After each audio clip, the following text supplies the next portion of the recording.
Hey, welcome to the Connor Bedard podcast here on ConnorBedard.com. Don't forget to Connor Bedard your Connor Bedard, if you will.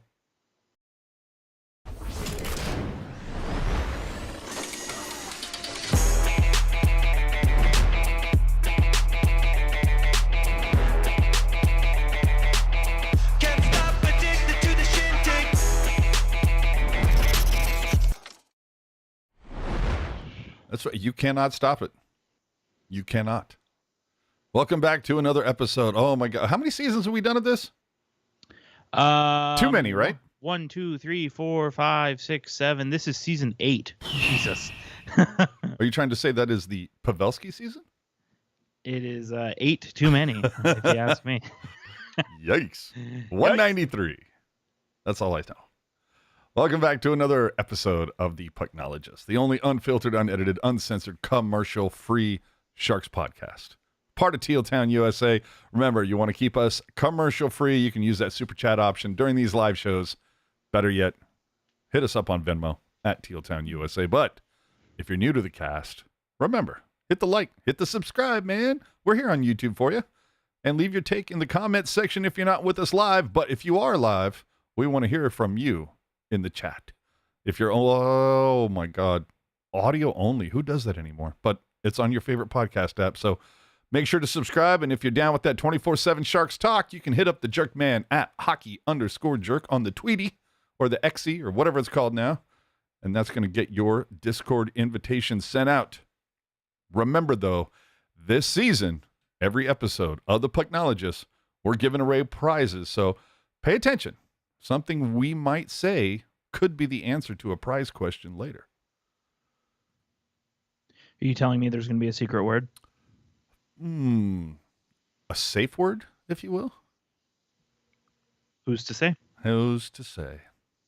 All right, let's go, man. The Sharks open their season with games against the last two Cup champs. So, look, NFL schedulers not doing the Sharks a solid. Let's be honest.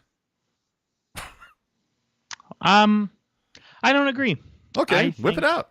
Well, see, here's the thing. We know the Sharks are going to lose quite a bit this year, so why give any ammunition to the delusions that they're not going to lose a lot of games this year? Get it over with early, right? That's what I'm saying. I mean, here's the thing. If you expect disappointment, you'll never be disappointed. You're so right. Remember 2 seasons ago when the Sharks started 4-0 and we're like, rebuild's over, dude. And then, you know. Dude. And it's funny you say that, dude, because opening night, I don't know if you were paying attention. I don't know if this was like the pregame or if this is right when the game started. I think it was part of the pregame. The opening night started with the rebuild is now just a build. What? Clearly, you've never rebuilt anything before, if that's what you're saying. Give me a break. I mean, have you ever known me to watch the Sharks broadcast more than I have to? This is all I'm saying. There you go. I mean, dude, I feel like your Apple Watch has a very specific set of skills when it comes to timing shit out. Well, dude, during the Vegas game, second intermission, I switched to the Vegas feed because I'm like, I can't do it. Yeah. No, I feel you. I've been there. So the beginning of the week, of course, the Sharks, they dropped the roster. We got to see what was happening. And so on Monday, it was 11 defensemen on it. Now, to be fair, McDonald and Shimmick starting on IR.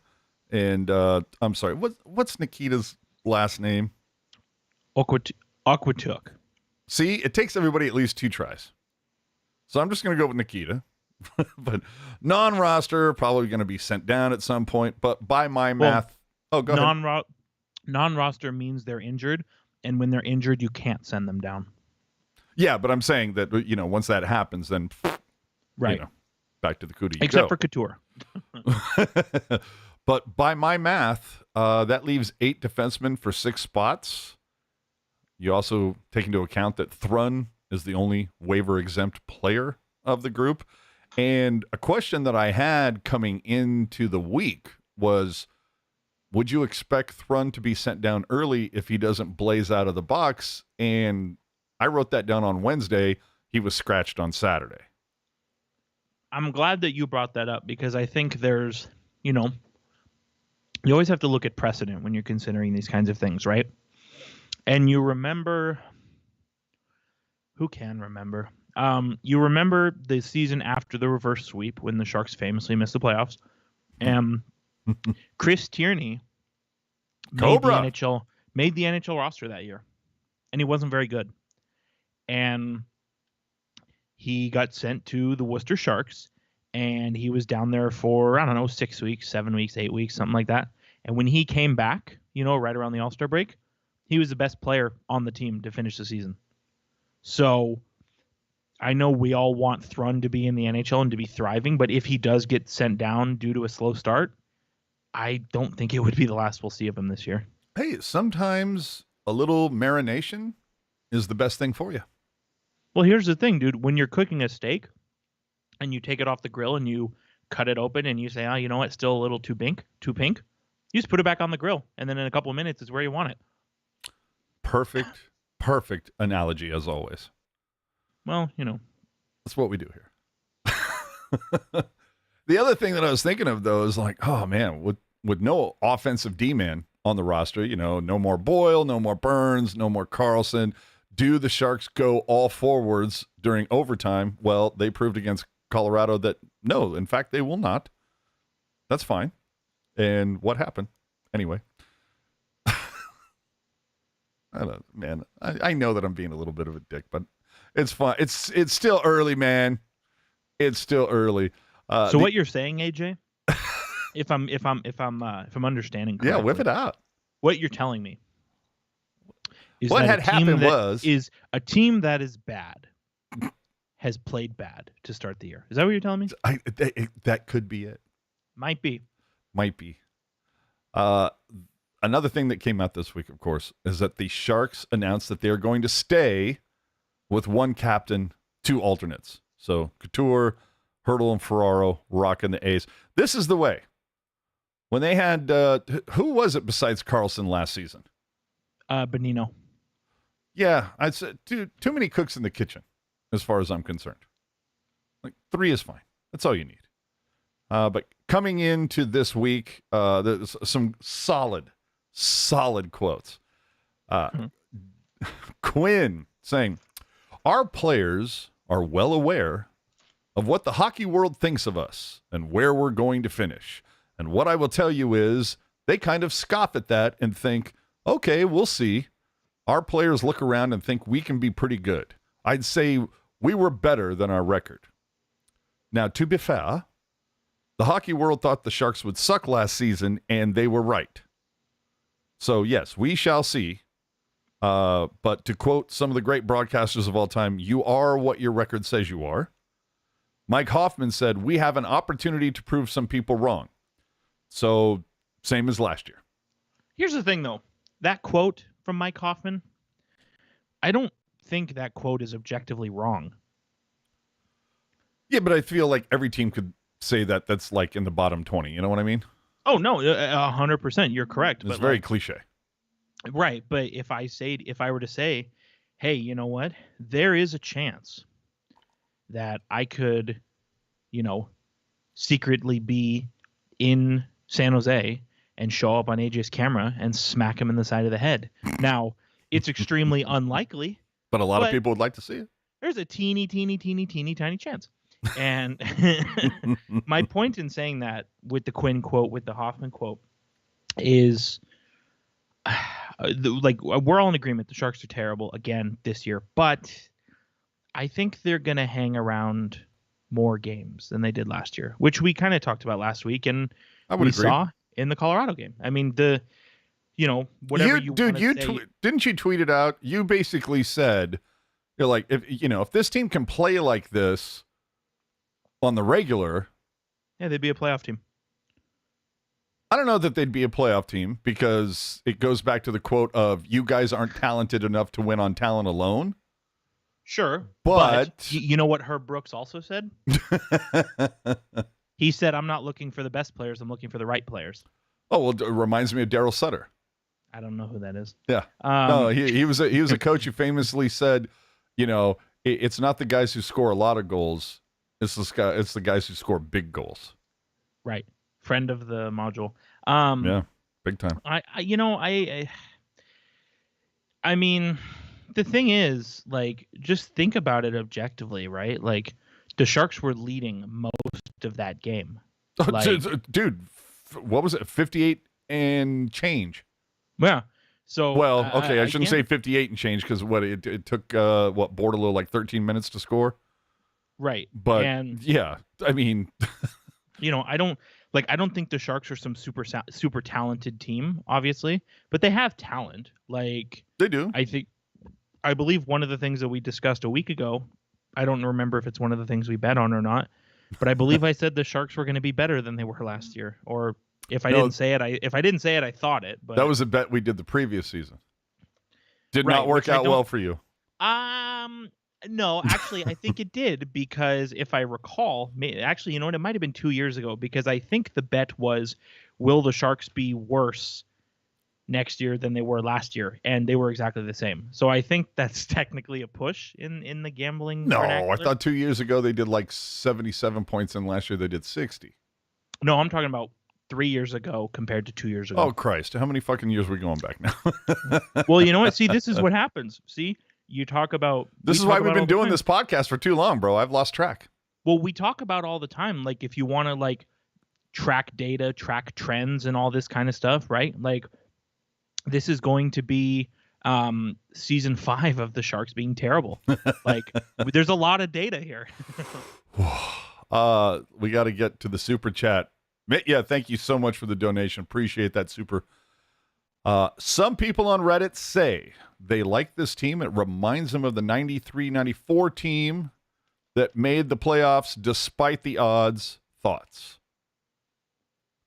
I don't know that I necessarily agree with that idea, but at the same time, it's not the worst idea I've ever heard. You know what? I kind of do agree with that a little bit, because you think about it. Not a lot of offense there. Mm-hmm. Certainly no superstars really to speak of. And I wouldn't say that Couture, Hurdle absolutely have reputations. They're solid players. I would definitely put them above anybody on the 93-94 team. But I think I understand where Mitt is saying is that there's not a lot of super talent there, but if you get a goalie, and we'll get into Blackwood's performance last night in a minute, but you catch a goalie that is making all the saves they need to make. Mm-hmm. You get a blue line that is, I don't know, not letting in 50 shots a goddamn game, trying to limit some of that. Mm-hmm. But, not a lot of super talent up and down the board. But if they all kind of coalesce, come together, maybe I understand where he's coming from with that comment. I can see that. Do I think they're going to make the playoffs? No, I don't. I've been proven wrong so many times, but I understand the point. I could see that. I definitely think talent-wise, this team is a little better than 93-94. But I totally get what Mitty is coming from. You're saying no, though. Well, I don't agree just because it's 2 games in. Like, we have no idea where things are going to go from here, right? Mm-hmm. And so, again, the reason I say it's not the worst idea ever is because I think if things continue the way that they have these first 2 games, I'll be a lot more on board with it. But if things get worse, all of a sudden it's not a very apt comparison. If things get better, it's really not an apt comparison. The other thing, 93-94, and what the Sharks playing like in the Smythe division. Yeah, that sounds right. Here's the other thing to consider, though, and you just mentioned it, that you think this team is better than the 93-94 team. I would say. Every team in the league is better than their 93-94 counterpart. You know what I mean?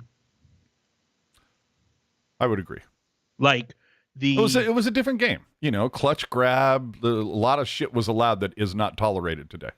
But what I'm saying is, like, if you're bad, you're bad. Like, bad is bad, right? But it seems like maybe the last 5 or 6 years, we've seen, the ceiling that is good raise every year. Like, despite expansion, by the way. Despite expansion, despite shorter careers on average, despite injuries, like, we're definitely in an era where what is good, the ceiling is higher. I remember it was 9 years ago.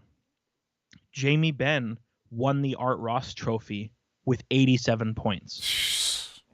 That was 9 years ago. How many did Connor have last year? Like 150? 160, I believe. Jeez. So 9 years ago, 87 points wins you the Hart Trophy. Whereas last season, if you had 87 points, there might be 15 guys ahead of you. Good Lord. So good is, it's like relative. The debt ceiling where they just raise it every couple of years. You know what I mean? Absolutely. So getting back to the Hoffman quote, we have opportunity to prove some people wrong. Yeah, okay, but Sharks scored 234 goals last season. 45% of those came from Carlson, Meyer, Couture, and Hurdle. As we know, huh? I said, hell yeah. 2 of those players are gone. 1 is out with Couture on the IR, missing the opener week to week. And then, of course, the Sharks lose Granlund for at least a week. So the Sharks start the season essentially missing 2 of their top 3 centers.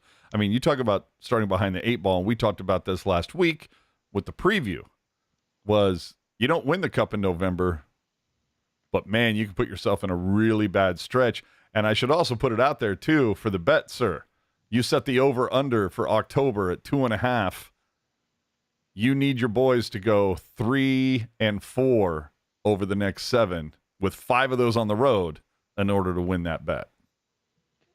It's going to be tough sledding, but not impossible. Not impossible. And then to your point, if they can continue the way that they played against Colorado, I think they've got a decent shot at pulling this shit out.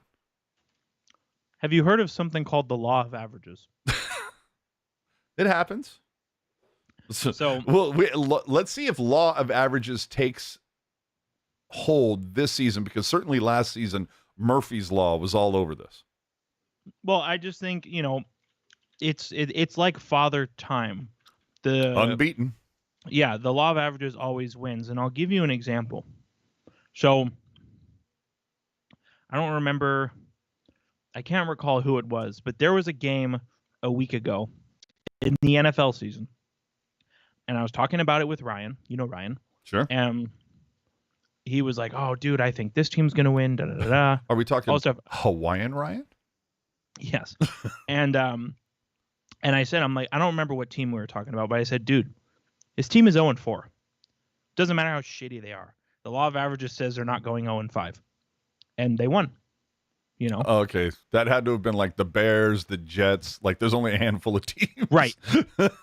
So what I'm saying is, like, why I'm so confident in saying that the Sharks can win 3 out of 9 games is that the law of averages is going to give them at least 2. The law of averages almost gave them 1 last night. You know what I'm saying? Like, well, but 50 shots on goal. I mean, what? Yeah, law the of defense averages was. Yeah, like, if your name was not Matt Benning, you got a lot to work on. But I mean, dude, Carolina and Boston, 2 teams that are definitely eyeballing the playoffs. And I don't know, dude. Carolina's getting pumped right now by the Ducks. Dude, I'm telling you, it's law of averages. It's definitely been an interesting start. Who on their scoreboard on your bingo card had Vancouver completely bending over the Oilers in 2 straight? I was gonna say, yeah, twice. I did see a tweet that was, or a zeet, an X-eat, whatever you're calling it. Nobody cares. An X post. It was supposed to be like a tweet, tweet from the future, right? And it was gonna be like, remember when the 2024 Stanley Cup champion lost their first game of the season 8-1? So, No, it happens. But I certainly didn't have Vancouver completely bending over Edmonton in game 1 of the season. No, I didn't either. That was something to write home about. And it just kept coming. I mean, holy crap, was that a game? Oh, man. All right, let's real quick, let's get to a couple highlights from both of these games. Vancouver. I got Vancouver on the brain now. Vegas, Kakkonen starts. I'm going to ask you this right now, dude. So should the Sharks, obviously you start with Kakkonen, and I would say that there are a decent amount of folks who could say, they could at least try to make the point, debate that Kakkonen had the better preseason than Blackwood. But then, of course, I would also go into say preseason means fuck all. Yeah, I think it's somewhere in the middle, right? Like you want to have a good preseason, because if you don't have a good preseason, then it's like, what have you been doing all summer? Yeah. But or it's going to be welcome to the CUDA. Right, but at the same time, if you do have a good preseason, and it's like, I'm sorry, yeah, if you do have a good preseason, like that's not it, right? You've not. That's not it. You've not like done your job, right? Like you've earned the job, and so yeah, I mean, clearly we saw. I think comparing the Vegas game to the Colorado game, you're right. Preseason doesn't really mean anything, and even though, despite what the stats might tell you, I thought Kakkonen had a good game on Thursday. That would have been. I thought he had a good game, but I mean, clearly not good enough. The Golden Knights, they just swarmed him. You know what I mean? And who's to say that they weren't a little, fired up from dropping 2 in the preseason to San Jose, including a shutout. Right. And I just think you have to, especially with where this team is, right? You have to expect that you're going to get swarmed on a nightly basis. And it's, how do you respond to that? And I think you can find the answer to that question by looking at Blackwood's play on Saturday, right? Mm-hmm. He, as you pointed out, 51 saves he made. He was completely swarmed. And I thought he looked damn good. Dude, I don't know what Pilates class he's taking, but I want to take it. Well, he does, I don't know if you remember when the NHL had vaccine mandates, but he is really good at staying away from shots. So it's, that shit happens. But the one thing though, watching the Vegas game, Kakkonen, it seemed like every shot came in on his left side, or every goal. Sure. Needs to work on that left side, work on that glove hand to scotch. And dude, first half of the game, the Sharks were in it, and then it was like they just, like 38 minutes in or whatever it was, like they just brain farted for 90 seconds, and then it was like, okay, fuck, we're down 2-0 or 2-1, and it's, or 2-0, whatever the hell it was. I don't even care. The Sharks did not score first in that one, right? Against Vegas. No, they didn't. Yeah, okay. So, but either way, like I felt like the Sharks, even down 1-0, I'm like, okay, they got a chance. They could, maybe tie this up or whatever. And then those 2 quickies, and I'm like, shit. And then post game, you have Hurdle saying we were too cute. We were looking for the fancy play or whatever. And I'm like, did you guys not learn from last season? Because I heard that fucking excuse 82 times. Well, and that's I'm glad that there was a self-awareness there, because that was my exact observation, right? Is just, there's not a lot of, and I hate the cliche, meat and potatoes. I hate that cliche, but there wasn't a lot of that, right? It was like, okay, we're down by, it's 3-1. Like, we got to do some razzle dazzle to try and get back into this thing, right? And I think one way that you can kind of look and you can see where that didn't work for you is like the guys that the Sharks needed to be doing things like didn't, right? Mm-hmm. Like not a lot of shots on goal for the Sharks, 23 when the Sharks historically, even when they've been terrible, put a lot of shots on the net. And, so I think in the Colorado game, I think they simplified things a lot more, which was nice. Yeah. But, it can't just be, that can't be something that you have to adjust to, right? You shouldn't be adjusting to simple. You should start simple, and then if the other team is going to give you stuff, then you take it. You know what I mean? And I'm trying to pull up the stats here right now just to see, because you mentioned the shots that Capo Kakinen faced against the Vegas. Yeah, dude, if you go and look, it's like every goal came in on the left side. And Kakinen's left. Yeah. Yeah. So he's facing out, coming out on his left-hand side. It seemed like his blocker side was fine. For whatever reason, glove side, it wasn't working out for him. The other thing, of course, being, and again, this goes back to the idea of after one game, I'm going, oh, Christ, does this sound a lot like last year? Was Hertl admitting we were too cute. And definitely, I think we can all agree that Hertl is kind of absorbing the C while Couture's out, so he's going to answer the bell. But Fair. Admitting they were too cute, looking for perfect plays, which, again, is something that this team has been doing for the last couple of years, which, again, you're not talented enough to do that.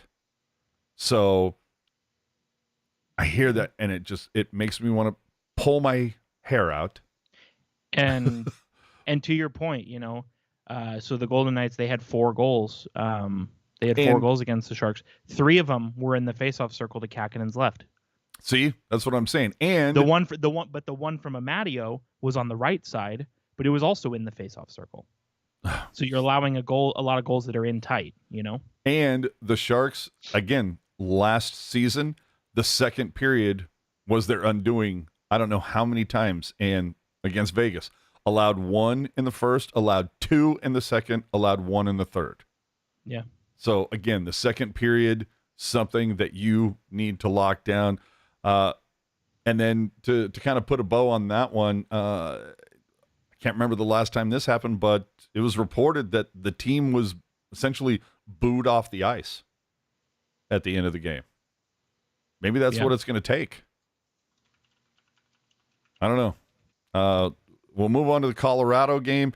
And over these 2 games, and this is something that we lamented, I don't know how much last year, over 2 games, dude, 0 for 6 on the power play, 6 for 6 on the PK.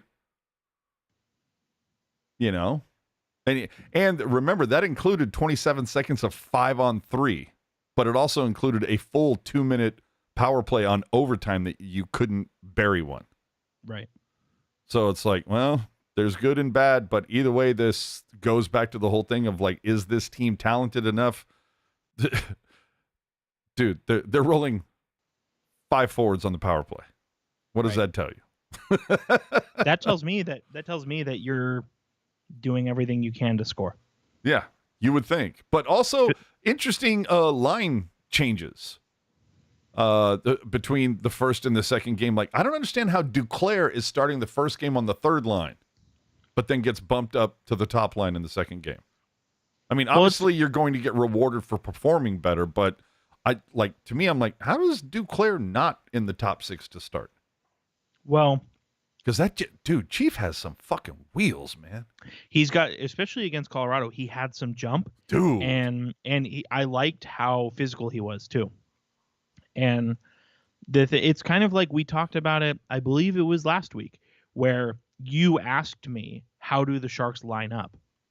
And I told you I can't answer that question because there's too many forwards that are exactly the same. So you're going to see a lot of tinkering. Yeah. And that's exactly what we've seen up to this point. Normally you might in a with the exception of the fourth line. Right, which I thought the fourth line has played really well. So that didn't surprise me all that much. I don't dude, how many times did I I didn't go too hard, but I remember last season Zetterlund, not somebody I was giving a whole lot of props to. Dude, through 2 games, for what's being asked of him, I like what Zetterlund's doing so far. It's almost as if somebody could have told you that was going to happen. Did he? Wonder who that would have been. But, the thing that I noticed is, and we talked about it too, like, not that Giovanni Smith is necessarily a bad player, but it was kind of like, I don't know that I would play him over some of the guys that are sitting. Well, But dude, even him, I thought he played really well the 2 games. Like, I, same I, thing as Duclair, but in a different role. Like, he just played with jump, which I really liked. I will totally agree with that. But is he supposed to be the next iteration of a Gadge or a VL? That's hard to say because I do think he's a bit of a better skater than those other 2 guys. He's also scored in the NHL before. Which that's not a slight. That's literally the truth. Yeah. So I can't say. I mean, what he's done, like I said, I've liked what he's brought so far. I thought like you said with Zetterlund, like the role that he's been slotted in, I've been a big fan. He's kind of the guy who's always, by the time he gets the puck, it's time to dump it in and go change, which I understand. But I've noticed a lot of his dump ins are on net, which I really like, because then you kind of get the goalie. Maybe you can get him rattled a little bit. And he just plays with jump, which I really enjoy. What'd you think about Knizhov's game getting that look in over Thrun? Because I thought Knizhov totally made the most of that opportunity. Yeah, I thought so too. I think it's, like I said, I don't think it says anything about Thrun as much as it says about Knizhov, right? I mean, how much, and we talked about it so much last year, the amount of just adversity that Knizhov has battled through, over the last 2 years, and then to come in and, he's not like blowing the world up or anything. Like, he's not a superstar defenseman, but he's playing extremely well for what's asked of him after coming off of 2 consecutive injuries that kept him out for almost 2 seasons. So, well, dude, and then I was a big fan, and I think, dude, against Colorado a couple times, he was leading the rush. Right. Well, and with Vlasic's health kind of up in the air, I think Knizhov, at the very least, he's bought himself some more time in the lineup. It's so funny you bring that up, because that's what I was about to mention, where it's like, look, I don't wish injury on anybody, but I'm like, if Vlasic needs to stay out a week or so to get right, and that gives you an extended look with Knizhov and Ruda and maybe Thrun and Benning, or flip-flop those however you want, like, I don't mind getting that extended look. Dude, okay, you said it, so I'm going to comment on it. How much have you liked Jan Ruta so far? There's been 1 or 2 plays where I was just kind of like, oh, not the biggest fan of that. But overall, I haven't had much of a problem with his game. And I chalk that up to, hey, new team, new system. Let's talk about him after 10 games. I just think what we've seen so far. I think he's brought more good than bad. Yeah, like, I just think he's such a cerebral player. Yeah. Like, he's so smart. Like, he knows where to be, and he knows what to do. Like that. He's a believe fucking it was big boy too. I believe it was in the second period he pulled that puck off the goal line, right? And was that Ruda? I thought that was Benning. Oh, you're right. That was Benning. Ruda stopped a puck from going into an open net. Yeah. But it was Benning, fishing it out and hitting it into Burrow's skate. Right. But the way he's just such a cerebral player, he's smart. He knows where he needs to be, which I really like. And like you said, I'm in agreement with you. Like, you don't want to see anybody hurt. Of course not. But, with Vlasic, like, however it happened, the bottom line is that Vlasic is out of the lineup. So Knizhov getting a chance to stay. Thrun getting a chance to come back in. Like, make it super fucking difficult on Quinn to make this decision. Yeah, like, especially you mentioned it at the top of the show. Like, the Sharks are carrying 8 healthy defensemen right now, and 7 healthy defensemen plus Vlasic. And you mentioned that Thrun is the only one that can go to the AHL without waivers. If I'm Thrun, I am playing so well that Big Money Mike is like, we cannot send this guy down. Yeah. Like, we would rather put Shimmick on waivers than have this guy not play for us. and hello, That would not be the worst thing in the world. Who was it last season? Well, it was Gregor, right? Where we're just like, I dare you, scratch me towards the end. Yeah. I dare you to scratch me. That's where we need to be, man. And you need to play with that kind of, that sort of go fuck yourself attitude. You know what I mean? Especially, Thrun is 22, Knyzhov is 25. Like, they're on the younger side. You're, as a young defenseman, like, you're disadvantaged just by virtue of your age, and then also coming into a lineup that has a lot of bodies. Like, you need to say, Vlasic, I love you, but get out of the way. Ruta, you're awesome, get out of my way. Yeah. You know what I mean? And I know Spanish Archer, my brother. Well, and you know what? I know that I feel like we've had 1,000,001 debates about defensemen that have played for the Sharks, right? But you remember, I'm sure you do, like when Matt Carle came into the NHL, right? Like when Matt Carle made his NHL debut with the Sharks, he played so well that it's like early on, but he had some brain farts. Who doesn't? Oh. Yeah, but I will say that's definitely a player that I thought the Sharks had learned from beforehand. That for me, just my personal opinion, Carl was thrown into the deep end too quickly. They're like, we're going to have you power play quarterback the top number one power play. You're going to do this. And he was just like, whoa, dude, I don't even have my skates fitted correctly yet. Calm the fuck down. See, and I don't agree. I think it's the opposite. I think Matt Carle flourished right away. And then when there was the inevitable speed wobble, he was just given up on.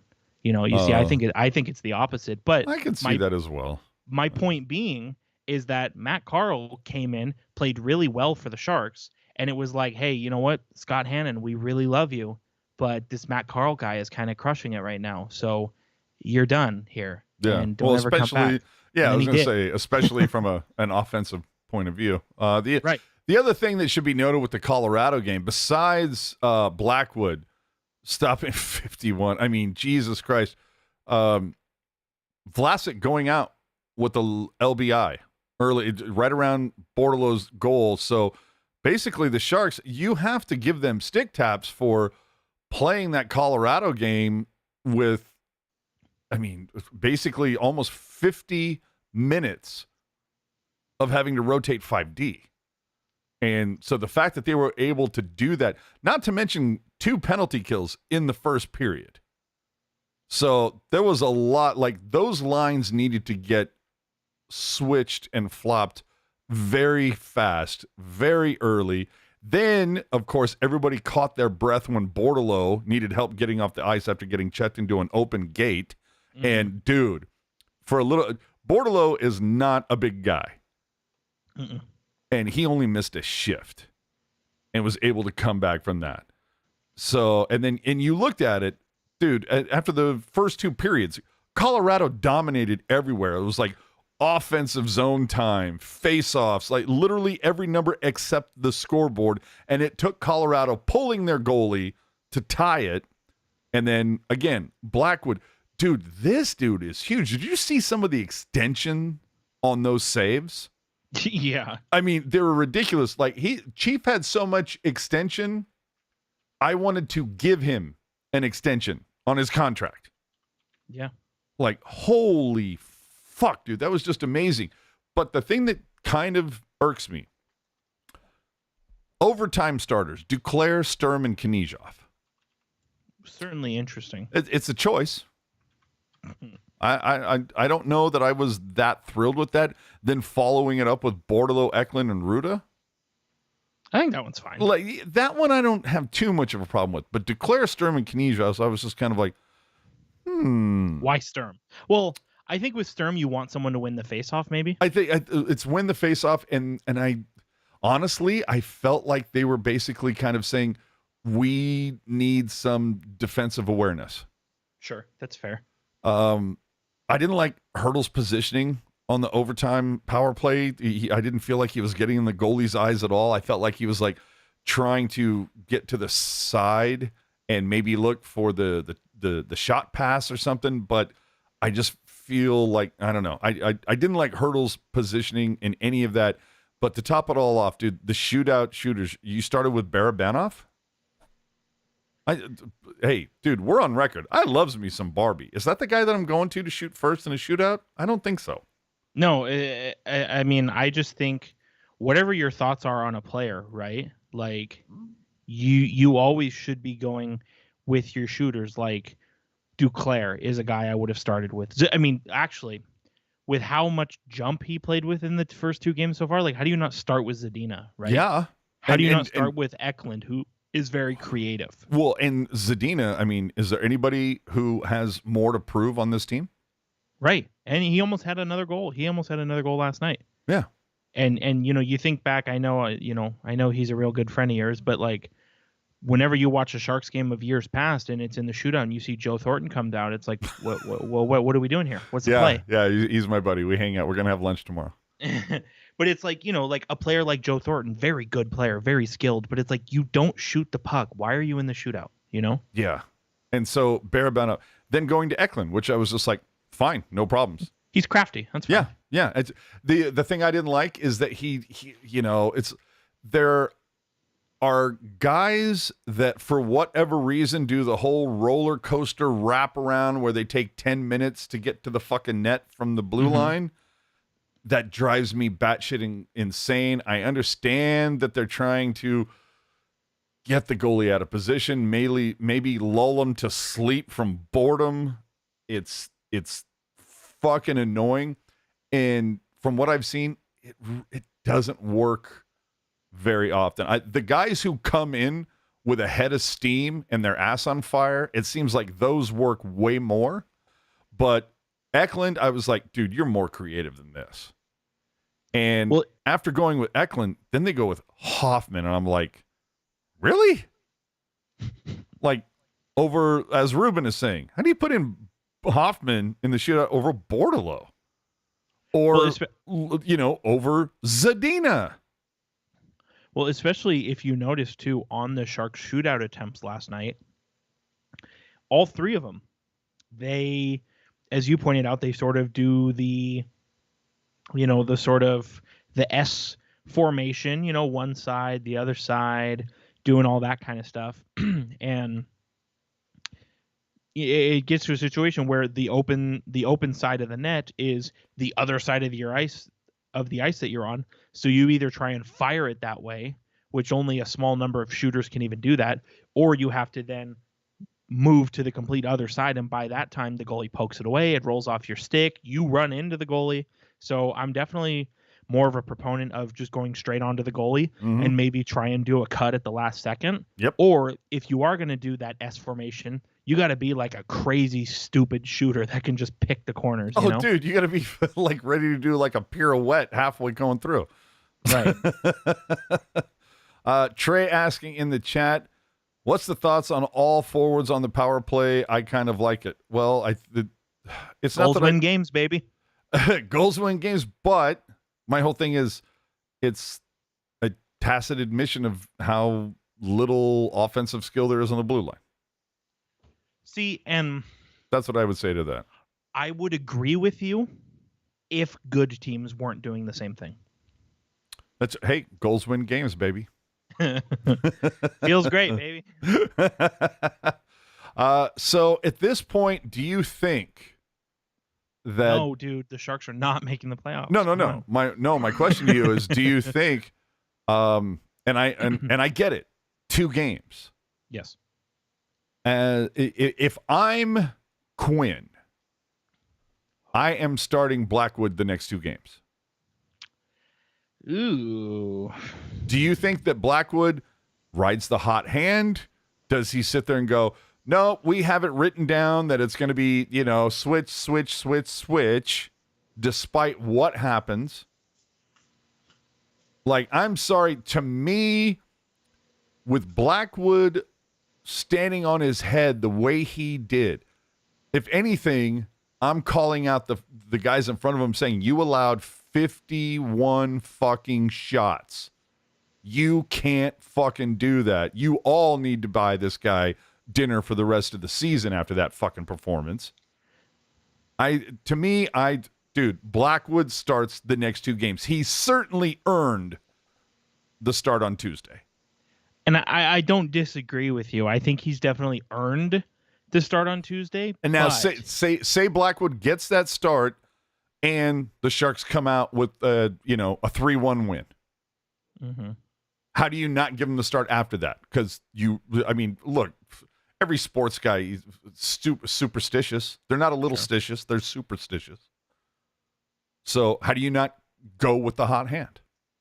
Well, here's the counterpoint to that is with Capo Kakkonen. I mean, there's a lot riding on the line. Like he is still in, like he's still a candidate to be goalie of the future, right?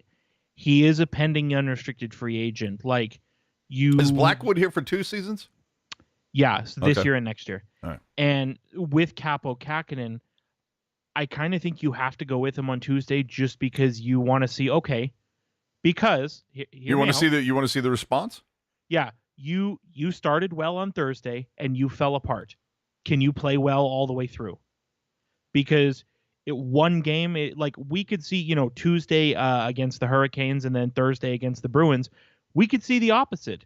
Capo Kakkonen could get a shutout and Blackwood is getting run out of the arena in the first period. You know what I mean? Like, sure. There's not a big enough sample size, in my opinion, to decide who the hot hand is, if that makes sense. No, I get that. But I mean, you've got 2 pretty big fucking teams coming into the tank this week in Carolina and Boston. Ryan saying Blackwood gets the next game, sits the one after, I think, but it depends on which teams the Sharks play next. Carolina and Boston. These are teams that, did you say that Carolina was getting run out of the building by Anaheim? Yeah, at last check they were. Why is that changed? Well, no, I don't know. But I mean, look, every team shits the bed, and somehow if you're the Oilers, you shit it twice in a row. Hey, you know what? I don't know how that fucking happened, but whatever. Hey, things happen. Yeah, the Ducks are currently winning 4-2. Oh, and here's something to chew on. How much time is left in that, by the way? 15 minutes left in the third. Ooh. Here's some. I'm going to give you something to chew on here. Oh, okay. So, Carolina Hurricanes, who are the Sharks' next opponent, they play on Tuesday. Sure. Tonight, Ducks. Granted, it is 4-2 Anaheim right now. The Ducks were up. I believe it was 4-1 or 4-0 at one point. So, not so great, right? But let's look at last night as well. Carolina had 3 3-goal leads that they squandered to the LA Kings and had to win in the shootout. So, to be fair, didn't LA get embarrassed in their first game? They did, but the point I'm trying to make is that you come play the LA Kings, you squander 3 3-goal leads, and you still get the win, but you squandered 3 3-goal leads. Then the next night you're playing Anaheim, one of the worst teams in the salary cap era history, and you're getting pumped by them. Projected to be, fighting with the Sharks for the last place. Right. So when the Hurricanes come in on Tuesday and you have a win, they're coming off of a win that was incredibly frustrating and then potentially a loss that was embarrassing. Like, how do we, I'm expecting Carolina to pummel the shit out of the Sharks on Tuesday. Yeah. All right. So the Sharks last season were 1-6 in shootouts. Right now, 0-1 this season. Still on pace to do better. Right. But this is totally, again, it felt like a tale of 2 games. Hard work beat talent when talent didn't work hard. And I'm not saying the Avs weren't working, because there were definitely some times. There was also some questionable officiating in this game, but I'm not going to go into that. But it definitely felt like in that game against Colorado, the Sharks were starting to embrace the idea of you are not talented enough to win on talent alone. Deal with it. But Sharks take 1 of 4 possible points this week. So at this point, I will say, I know it's just 2 games, but this is something we do. 0 and 0, baby. Who's your hero for the 2 games? Okay. Hero. So this is gonna be a stretch, and I love these. It's gonna get some eyebrows raised, I think. Are you going with Tara Sloan?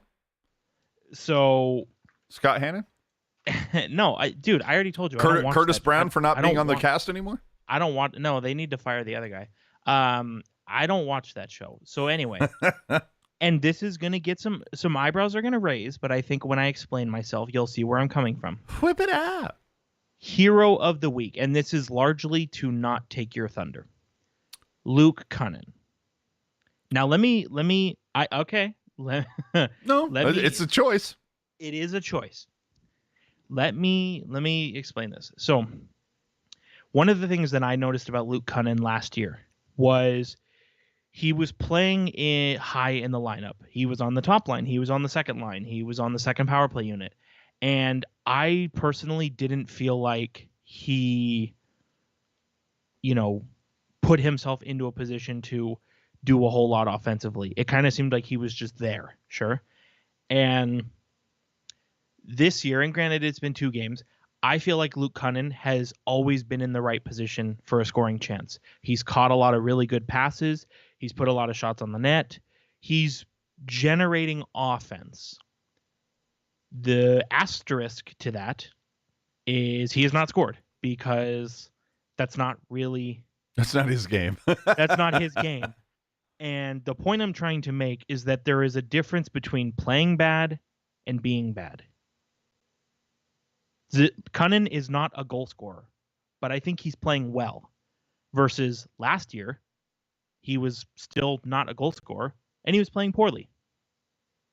And so maybe hero is a bit of a strong word to use there. Maybe, maybe unsung hero is a better way to put it, where it's like, it's easy to look at him and say, hey, you know what?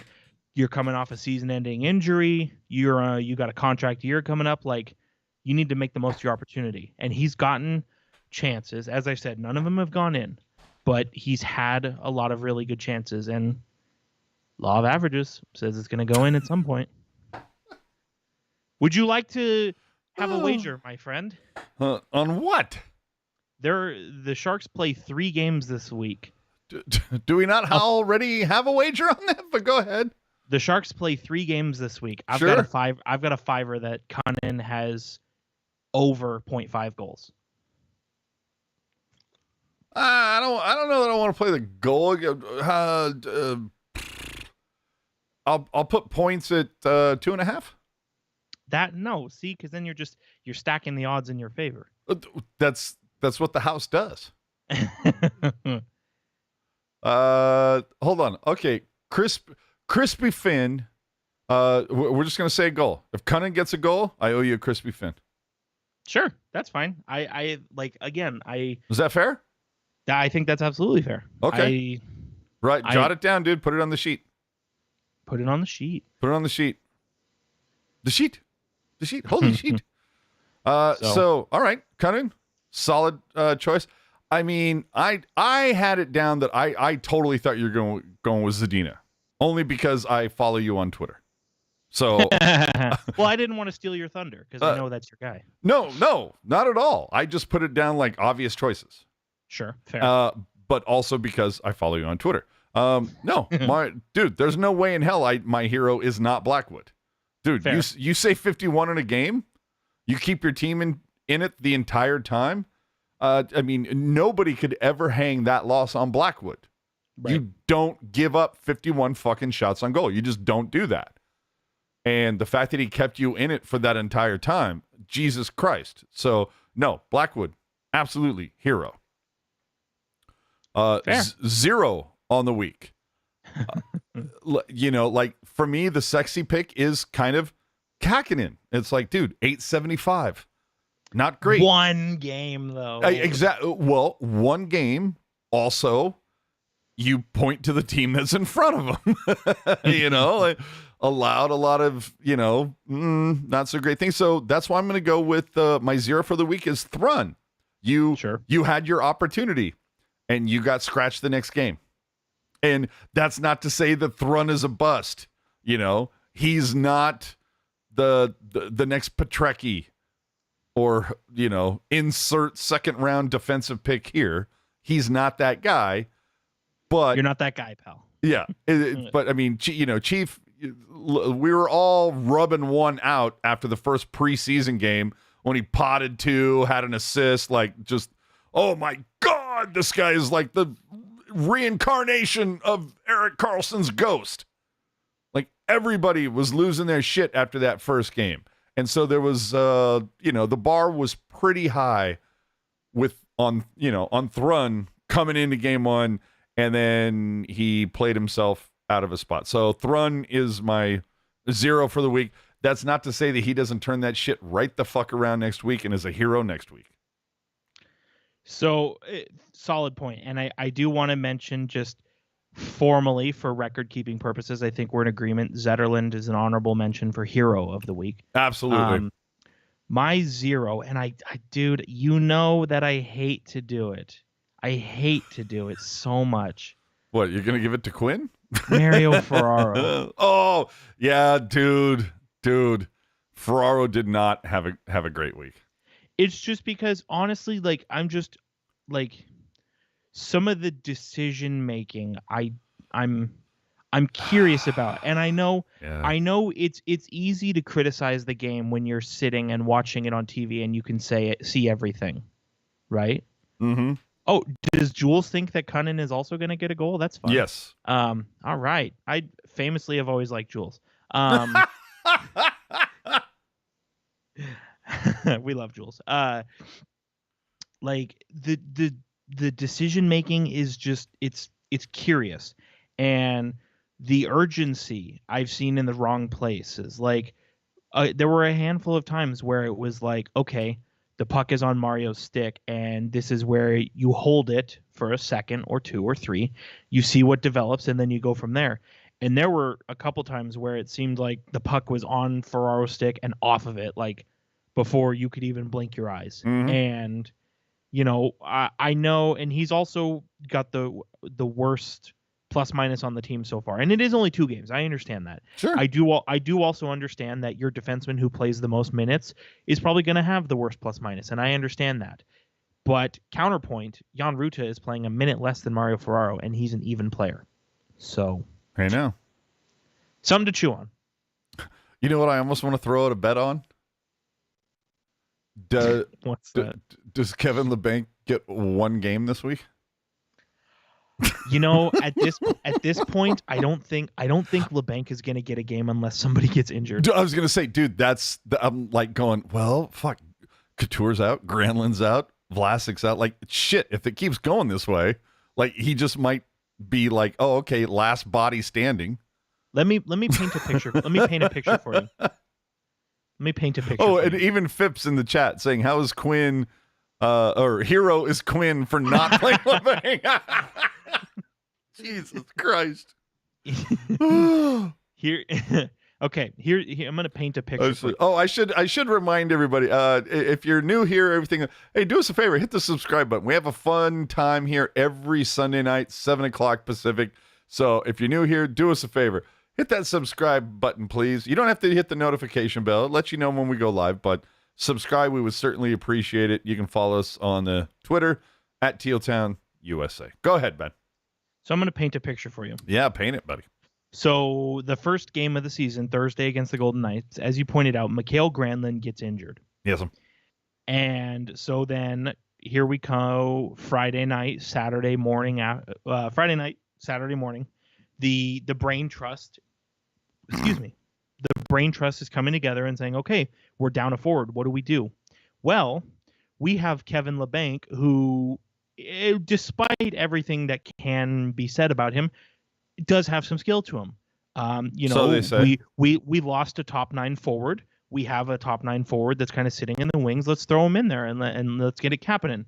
And Mike Greer said, that's a solid idea, but we're not going to do that. We're going to call up a guy from the AHL that played last night, and he's going to play again. Dude, how many games did Gushkin play at the end of last season? Like 5 straight? That's what I'm saying. Like, what Quinn said about, Labanc had a late start to training camp, and he's a bit behind the rest of the guys. Even if that is lip service, it sounds believable, right? Sounds believable. Yeah. And so you take him at his word. But then there's a golden opportunity. Like, you are first in line at the DMV, and they say, no, you know what? The guy in the back of the line who just got here, we're gonna move him to the front just because we like him more. Like, it's to me, that tells you everything you need to know about what people are saying about Kevin Labanc. Or not what they're saying, I'm sorry, what they're thinking. And you think about it, it's like, this is the guy who took $1 million deal for a year to make everything fit into the cap with the promise that Wilson gave him. It says, don't worry, Chief, I got you. And then turned around and overpaid his ass for 4 seasons.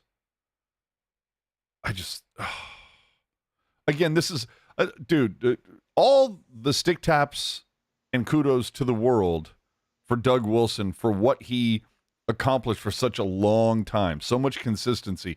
But man, those last 5 years, I think a lot of people can question some of the choices he made, whether it was breaking his rule of signing anybody longer than 5 years when he decided to open up the the term. I hate that talking point. Yeah, but here's the thing. Still, but if it was running so well for so long and you went and changed it, now I granted you it went for that long and had a good amount of success, and maybe he decided to say, you know what? Maybe the reason why I haven't gotten the big shiny thing is because I haven't opened up the term wallet and the purse with all the big money. Maybe that is the key. But holy hell, dude, I'm sorry, dude. Burns earned his bag. I don't know that Labanc earned that bag.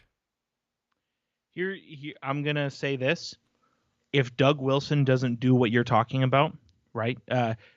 Bending his personal policy of term limits, the Sharks missed the playoffs a couple years earlier, and they still won't make it back. Like, I know, like we talked about last week, as soon as that 2-9 flips to a 3-0, everybody poops their pants about a player being terrible all of a sudden. But you know what? Like, and all that's not what I have a problem on.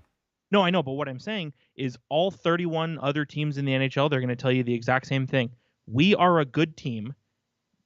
We want to keep our good players.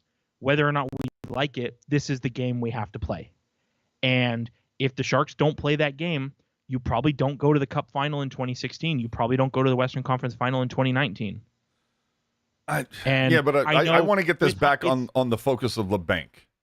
Well, I know, but what I'm saying is that at the time, now obviously hindsight has showed us that it was a completely stupid gamble to make, but at the time, maybe you could kind of get a lower term, I think, but not the worst gamble ever. I mean, on the Labanc thing? On Labanc, yeah. 2 seasons prior to the extension, he'd had a really good year, and then the year before, a little bit plagued by injuries while still having a decent year. Yeah, but see, I'm going to be the guy that sits there and goes, you know what? I feel like Wilson overpaid because it was, okay, you ate the $1 million deal to help us out, but then everybody points to you with the 4 assists in Game 7. Right. Like everybody's going to just, rub that one out all day. And Jules coming in. Here's the question. Are they going to trade Banker? You would have to think Banker is going to ask out. That's the thing. I don't know that they're actively looking to move him, especially if the injuries keep piling up. But this is the last season. Like, if they're not actively trying to move him just because he's going to be FA, right? And you want to, because we talked about this on the season preview last week, is you look at cap friendly. All of the players that Greer signed, they're all 1-2 year deals. Like, it's very clear what the plan is. It's put the Band-Aid on the mortal wound for a couple seasons. And then, by the time of like 25, 26, then, it's like, then Smith is up here. Eklund's had a couple seasons. Board's had a couple seasons.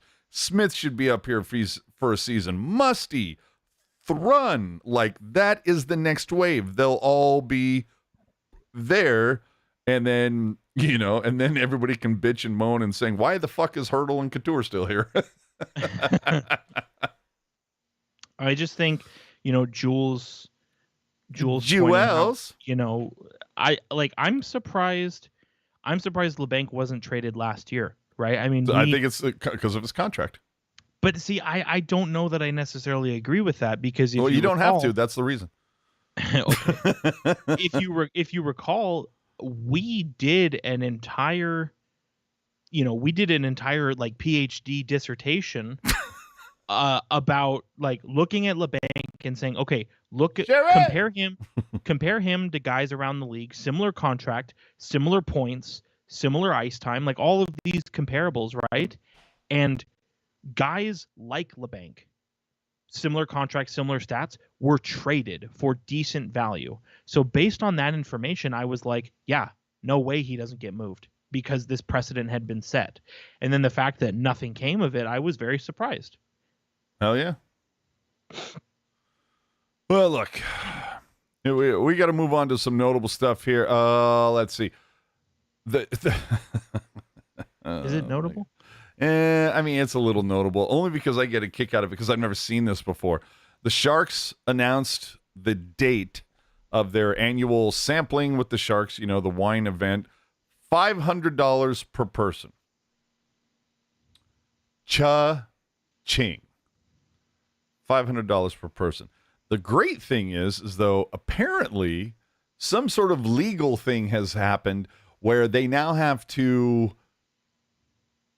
announce, advertise, denote, whatever you want to call it. They actually have to put on what the fair market value is of the thing that they're trying to sell. And so it's $500 per person. Fair market value is $200. Ouch. Like that.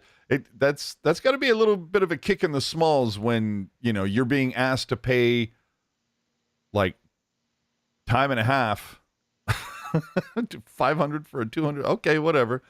The other thing though is I'm wondering. Well, I really want to jump in on that. Yeah, go ahead, dude. And again, I want to preface this by saying that I'm not here to make any enemies. I'm not here to make enemies either. I'm just here to like point out what is fact. Sure, but I'm going to take it a step further. Sure. I'm not here to make any enemies, but dude, we talked about at the top that this is the 8th season of doing this podcast. Have I not been saying for at least most of the last 8 seasons that it is, we'll call it curious. It is a bit curious how the Sharks Foundation, which is a charity, nonprofit, sure, tries really hard to make a buck. They do. Because how I've always looked at things is, if you're a charity, if you're a nonprofit, anything over 0 is a win. Absolutely. So when you're doing things like what you're talking about, where you're selling something at 250% of the value that you have come up with, it screams like you're trying to make money under the guise of doing a nice community thing. Like, dude, it raises questions. So let's say, you're a person who likes, drinking wine and talking to Sharks players. Sure. Let's say you pay, you know what? I'm here, Mr. Whoever or Mrs. Whoever. Here is $500 for me to go to sampling to the Sharks. Are they gonna take $200, which is the fair market value, as you pointed out? Are they gonna take $200 and say, okay, Santa Clara County Firefighters Union, here you go. We love you, we support you. That other $300, is that gonna go into like a petty cash or a slush fund or something? Yeah, where's that going? I'm not saying anything is fact. I'm just sort of just asking questions. That's how Fox News gets away with a lot of shit. We're just asking questions. Difference being though is is in this scenario we're not purporting to speak fact. True. We are making it very clear that it's an opinion. Well, and like a toiga putting it is 100% for the Sharks Foundation event. The thing I have to say, and again, educated guess is no, because the last couple seasons, the sampling with the Sharks event took place at SAP Center. So It wasn't like they had to rent out a different facility to do it. In fact, I think last season might have actually been at Tech CU. So these are facilities that the Sharks were doing. This season, from what I understand, it's at a venue that is not SAP or Tech CU. So to me, that goes, okay, so rental fees involved, perhaps some catering fees involved. You know, I don't know why they wouldn't continue to do it Tech CU, but whatever. I don't need you to make a comment on it. We can move on with you completely ignoring what I'm about to say, but I just want you to hear it. Sharks and strikes. Well, that's my thing. It's like, when are you guys going to bring? You know what I'm implying. You know what I'm implying. When are you going to bring back a blue collar event? You know what? That's not what I'm implying. Oh, well, then you'll have to explain it to me. But I'd like to know, like, when are you going to do an event that's not for people over 21, or when are you going to do an event that for people that don't make over 250,000 a year? Like, you want to talk about growing the game? Like, dude, you can do events that aren't trying to appeal to the wealthiest fans in the Bay Area. Like, you can do both. Yeah, well, it's like it's like I asked last week, right? I asked the question last week, where's the club level for the guy in the cheap seats who is wearing the same jersey from high school? Like, where is the fan engagement event for that guy? Yeah. You know, so like, by all means, do the sampling thing. Raise all the money you can from that crowd. Yes, of but course. It's like not all of us are making $250K or more a year. Not all of us like wine. Some of us have kids. Like, maybe there was an event that we would like to take them to instead of being a semi-formal thing. And of course the thing that really gets me with these sampling things is, and it tells you right on there, photos are more than welcome and blah blah blah, but do not ask for a fucking autograph. Like, they're very adamant about that. And it's like, dude, I'm sorry, too. They want if to I'm tell paying you how to fan. $500, dude, like, you know what, maybe you could sign one little fucking thing. Well, and one of your talking points, something that you've been hammering as long as I've known you, is don't tell me how to fan. Yeah. And now you're saying you're pigeonholing me, where it's like, okay, so you want me to give you, because here's the thing, and admittedly, I have not lived in San Jose for 4 years. A thing called COVID happened. I don't know what the vibe is with hanging out at practice and getting autographs. I have no idea. Well, a lot of it's not so much, from what I understand, and Sharks Lass in the chat will definitely be able to shine the light on that. Since COVID, I haven't been to a Sharks practice, but it's been more about the new facility and how everything has changed. It used to be you hang out in the back and they'll exit, and there's that little fence where they come out and they might be cool and sign. They might be like, go fuck yourself. Now there is no back. But so Sharks Lass will definitely be the one to shine some light on that. But here's my thing, right? Is so I know maybe you can still catch Sharks players after practice and get autographs and that kind of stuff, but with the redevelopment and with COVID and everything like that, I imagine it's a bit more difficult.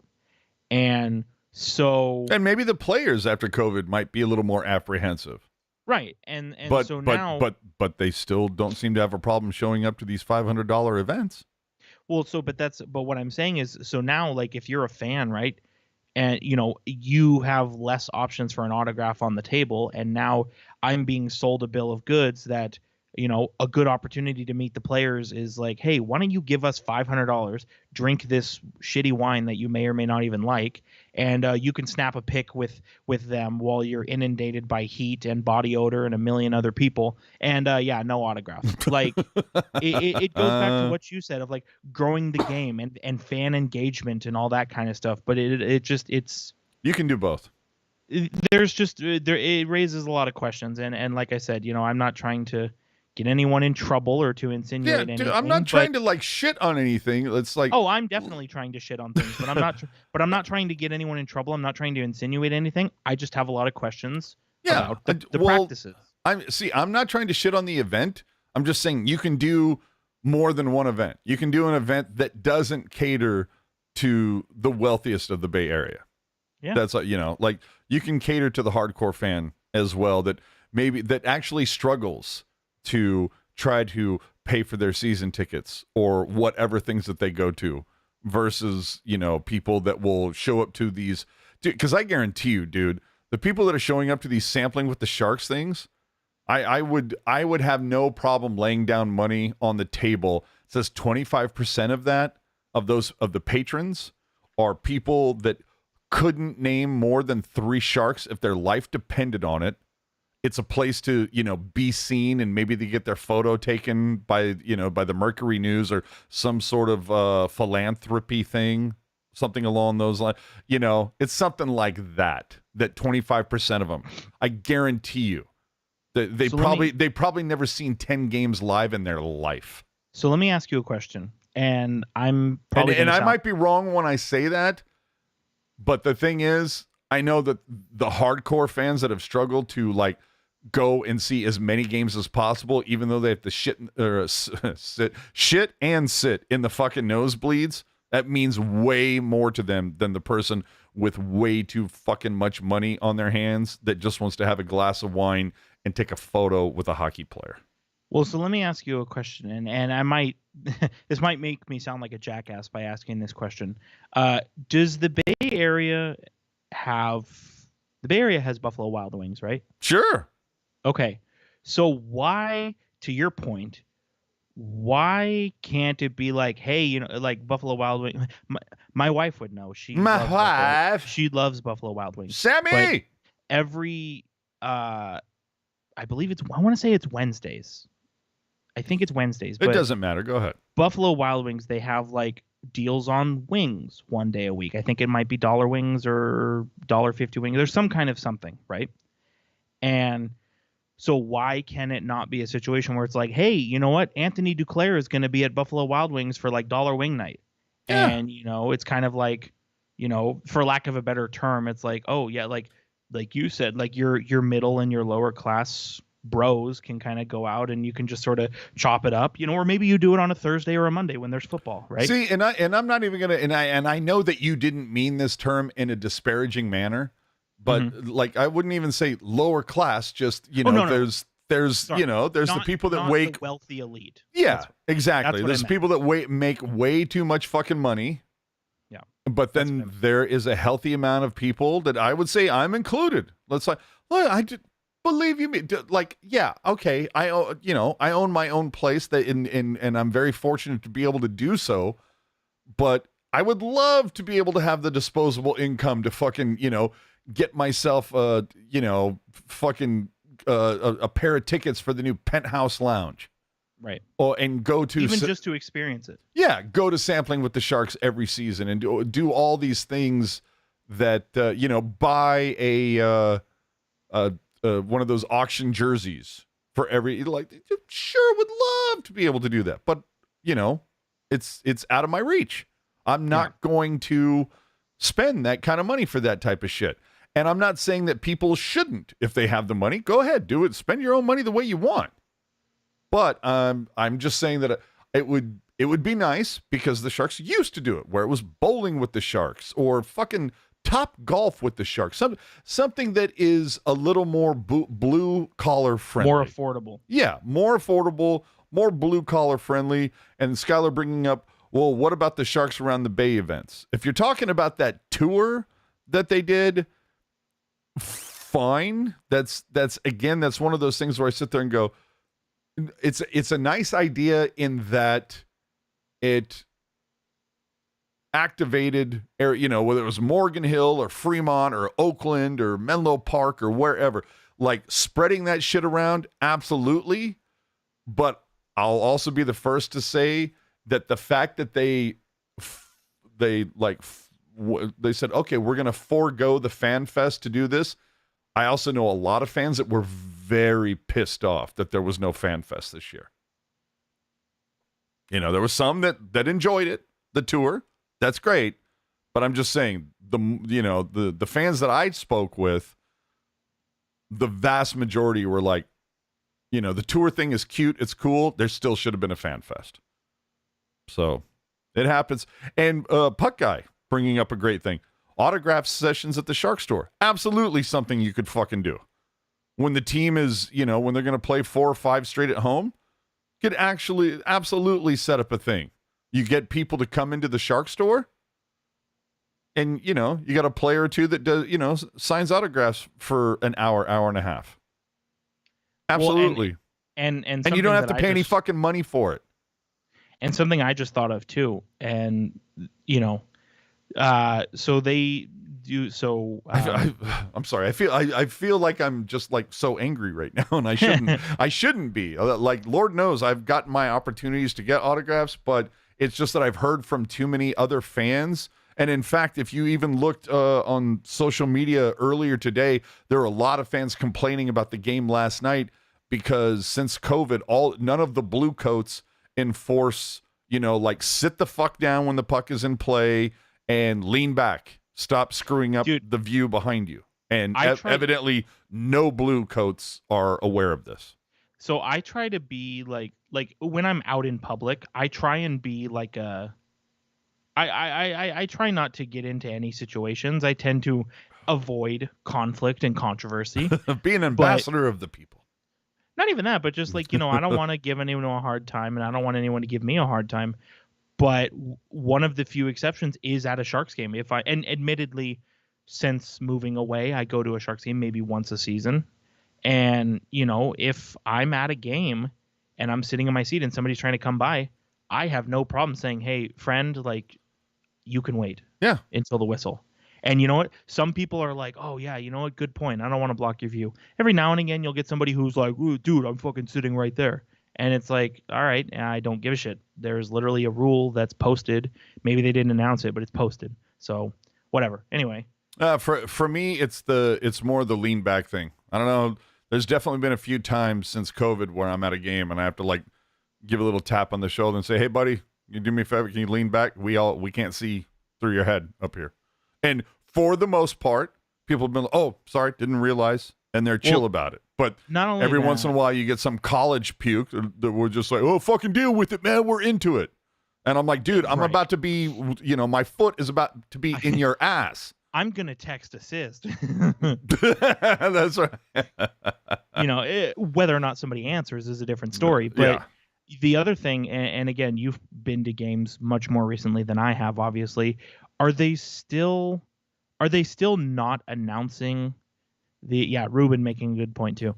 Are they still not announcing the lean back and no, so they started your seat thing? They started doing it again this season. Well, because I know but for a while. But here's the problem. Here's the problem. They're announcing it before the fucking game starts. When 30% of the people are there. They need to do that shit about halfway through the first period. Well, okay, because here's my thing. There was a while where they were doing it to start the second period, and I'm like, okay, so if people violate the rule before the start of the second period, it's all cool. It's not a problem. Like, I don't think there's a problem with running the same spot multiple times. There's not a problem with that. Yeah, I don't think there's a problem with running the same spot multiple times. I also don't think there's a problem with going to your local paint store, pick up some white fucking paint. It's the most common color, and go over all of the painted stencils that are on every stair of the section. You know exactly what I'm talking about. Oh, yeah.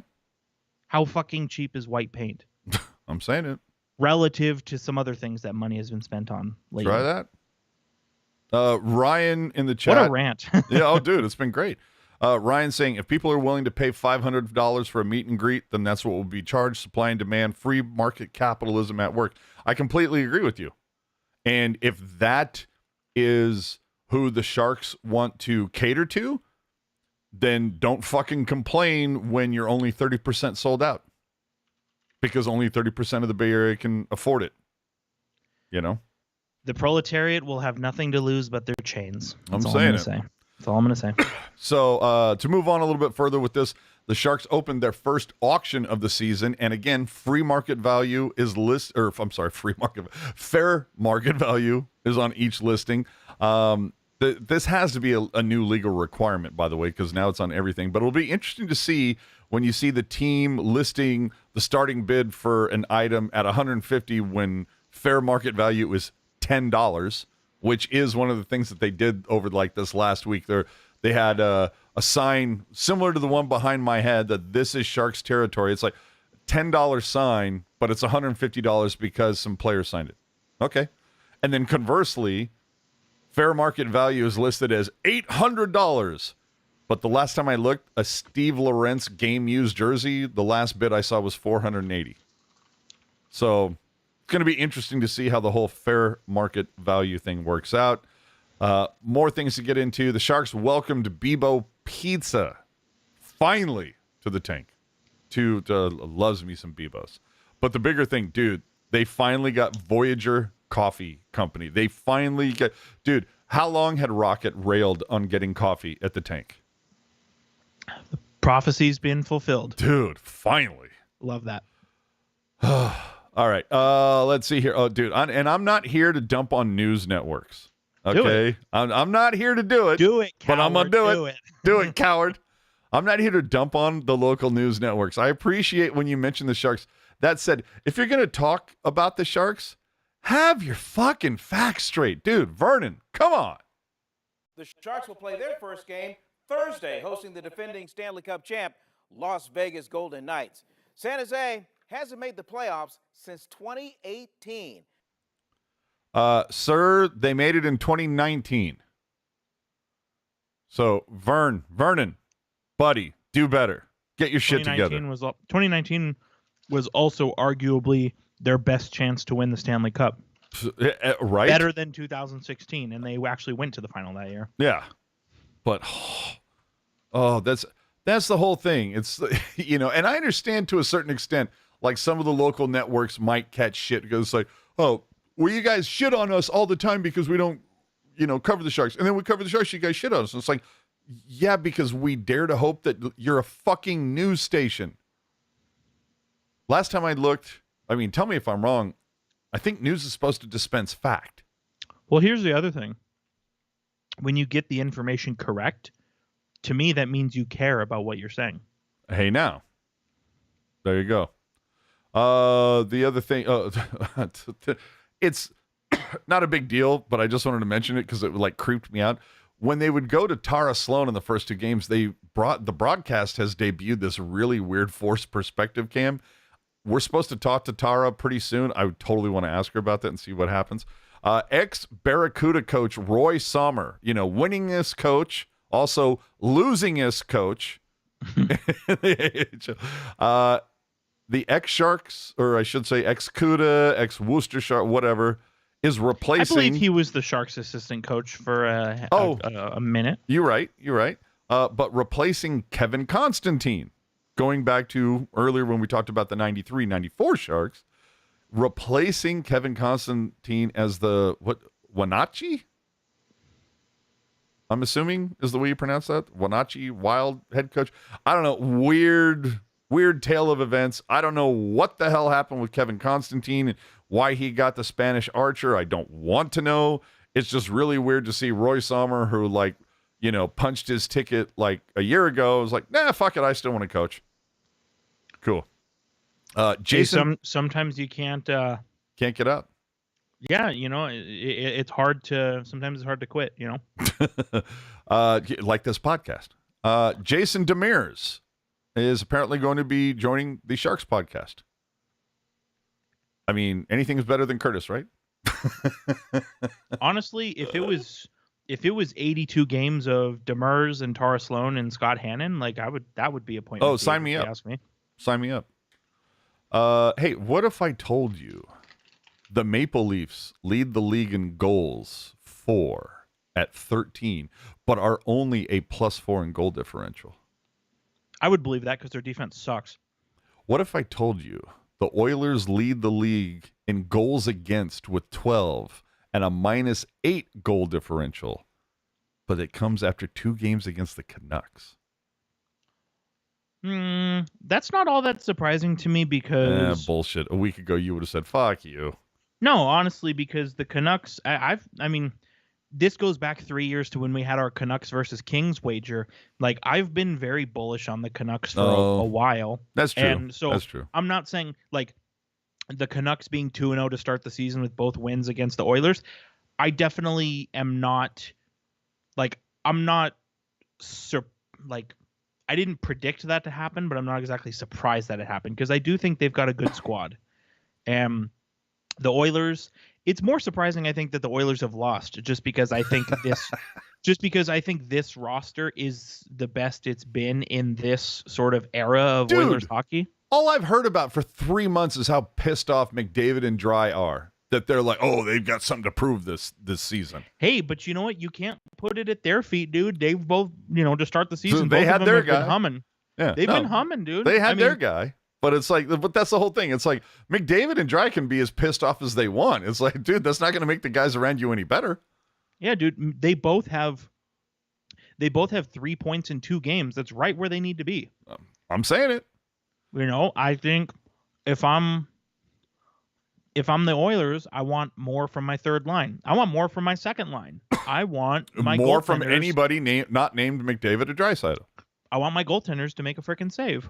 What if I told you a Sharks goalie leads the NHL in save percentage? I got that. I figured you'd be like, oh, so it's still preseason? Aiden Hill. Dude, Noah fucking Gregor Love that. officially signed a 1-year deal with the Leafs worth like that's league minimum, right? $775K? Yes. All right, dude, one-way deal. Love that. And Chief just says, oh, you know what? Remember that whole hat trick I had against Arizona? Watch this, fuckers. Scores the first goal of the Toronto Maple Leafs season. Now, there are some people who look at that and go, if you're a Maple Leafs fan, you're going, who scored our first? Oh, we're fucked. But then, there could be others that sit there and go, hell yeah, a guy who's never been here before, who's already starting us off on the good foot. Fuck yeah. But, dude, good for him. I hope he pots 20 this season, but I have to say, Noah Gregor, as a Sharks fan, and you hate to see it, but more than that, you love to see it. that's all I'm saying. You hate to see it as a Sharks fan, him succeeding, but you love to see him as a Sharks fan succeeding when he didn't get the chance here. Fucking love it. I mean, we've all of us here, we've always had the time for Noah Gregor, Absolutely. Dude, did you get burnt out on the Bedard hype? Dude, no, honestly, because I didn't watch a single game he played in. So. Oh, Jesus Christ. So I watched all 3 games on opening night, whether it was Nashville, Tampa. It was, who was it? The last one was Vegas and somebody because they... Seattle.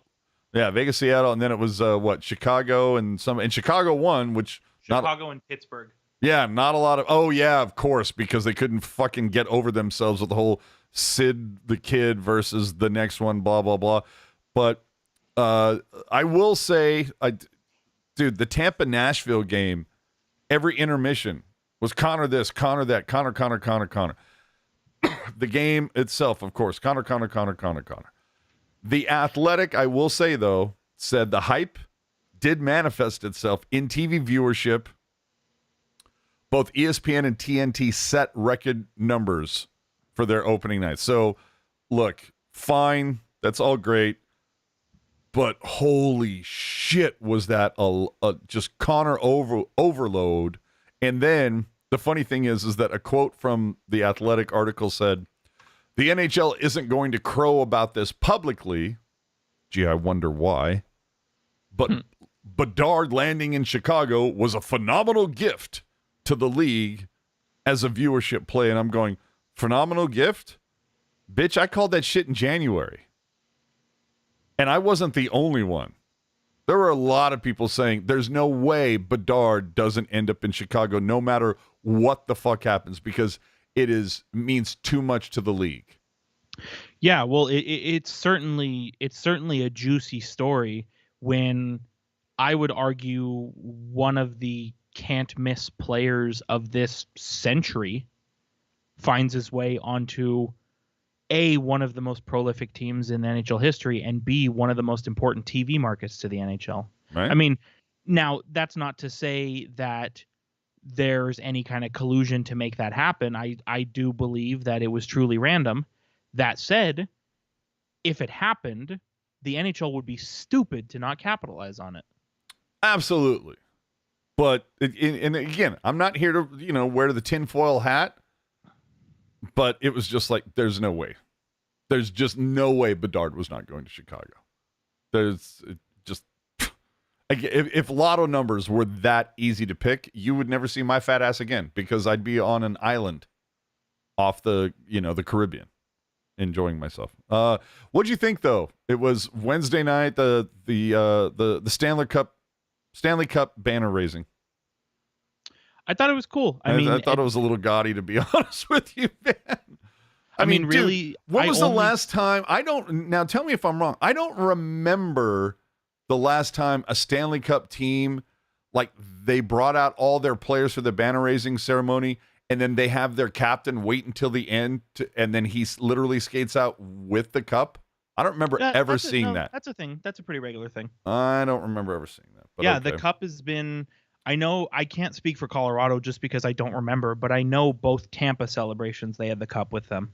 Well, either way, I love the fact that Gen X pointed out where it's like in 2016. It was, okay, Vegas, you can have a team, but no gambling references, okay? Nothing in your name, nothing like that. Then in 2022, you know what? How about we have the 3-star players throw out signed poker chip pillows into the crowd? And then this season, just this week, no, we're going to have the banner come out of a fucking slot machine. That's how into gambling we're not. Well, I think it's delusional to act like gambling doesn't exist, for one. Dude, and so that's why this team should have been called something way cooler than the Golden Knights. They should have been the Vegas Jokers, because come on, Penguins versus Jokers, that would have been the coolest. Yeah, but then, but when you're the Jokers, you open yourself up to be made fun of on a nightly basis. Vegas Aces, there's definitely something better than fucking Golden Knights. If you remember, you're going to have to jump into the time machine here and go back 7 years. Sure. But if you remember when they announced the team name, when they announced that the team name was just going to be the Vegas Golden Knights, not the Las Vegas Golden Knights, we had made the point of, yeah, it's the Vegas Golden Knights because, Las Vegas could easily be LOSS Vegas. And Jesus Christ. I don't know, dude. I just remember the NHL being no gambling references. And then they've got a fucking 1,800-foot slot machine out there. Okay. You don't want to name your team after something that's going to get made fun of on a regular basis. I don't know. I have a good time making fun of the Kraken, but that's fine. It's good. I don't know. It's good. Gambling is fine. The NHL decided to start their season. Like, there's so many fun stories that you could have focused on, but no. They decided to say, you know what? We took away specialty jerseys, and now we're going to say fuck pride tape. Fuck rainbow tape. Such a stupid play. And are there two sides to this story? No. Okay, because now, to be fair, let me play devil's advocate for a second. Some people are saying, don't cram this belief down our throat, which I sit there and think nobody is cramming it down your throat. It's guys skating around for 15 minutes in a particular jersey, and no one is saying, you must support this. It's just the players that are wearing it are saying, we support this. It makes me wonder if there was a jersey that had like two guys holding, or like a guy holding two AR-15s, if they would be like, yes, absolutely, fucking Second Amendment night, let's rock. Like, like if they'd have a problem with that. But here's the other thing, and I want to point at a specific word that you used was belief. Yeah. Right? People who are part of the LGBTQ community, they're not Santa Claus. They're not the Tooth Fairy. They're not something that you can or cannot believe in. They're real people. Yeah, you are what you are. But they're real people who exist, and they want to live their lives and be happy, and that's awesome. And so, I'm not saying that you said this. I hope you don't take it that way. But sure. the people who say, "Oh, don't push this belief on me." Well, it's not a belief; it's real life. That'd be like if I said, "Hey, hey, we think that all drinking water in the world should be clean, and it's like, well, that's just a belief. It's like, well, no, not really. I just think it would be great if like 99% of the league said, "Fuck you, Bettman. We're coming out in warm-ups with pride tape and pride caps." Like, that's why I loved Brian Burke's response. Yeah, it was just the fact that Burke is going to like eat all the fines. Hell yeah, dude. Like, you can't suspend 99% of the league. I mean, sure, you can fine him, but the PR move would be so goddamn laughable. I mean, dude, Dangle and Friedman alone would eat them alive. But I just hate the idea, and you pointed it out. I just hate the idea that 99% of the league wants to participate in something. Well, I should no. Let's phrase this correctly. I don't want to say 99% wants to participate. I'm saying 99% doesn't have a problem. Like, there may be some guys that do, or like aren't maybe the most comfortable with it, but they just don't care that much about it. Either that, or they accept that people are different, and that's okay. Exactly. Yeah, go along to get along. And I think the fact that a super majority of NHL players are supportive of something that makes people feel included and welcomed, and like they have representation, right? And the fact that something like that has been completely blown up because four people out of a league that has almost 800 players in it, but have a belief system that thinks that if you're not white, male, heterosexual, that you're not as good as everybody else. Well, so this is my question. It's cowardly. It's cowardly to say, hey, you know what? These four people are uncomfortable, so we don't want to hurt their feelings. Okay. So by not hurt their feelings, we're going to get rid of anything that makes a certain demographic of people feel welcomed or included or supported.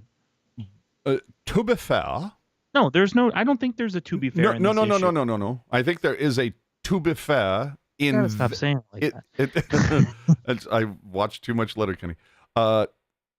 I think the to be fair is that the media, to me, it was the media are the ones that like blew up Provorov and Reimer and the Stahl brother. It was the Stahl brothers, right?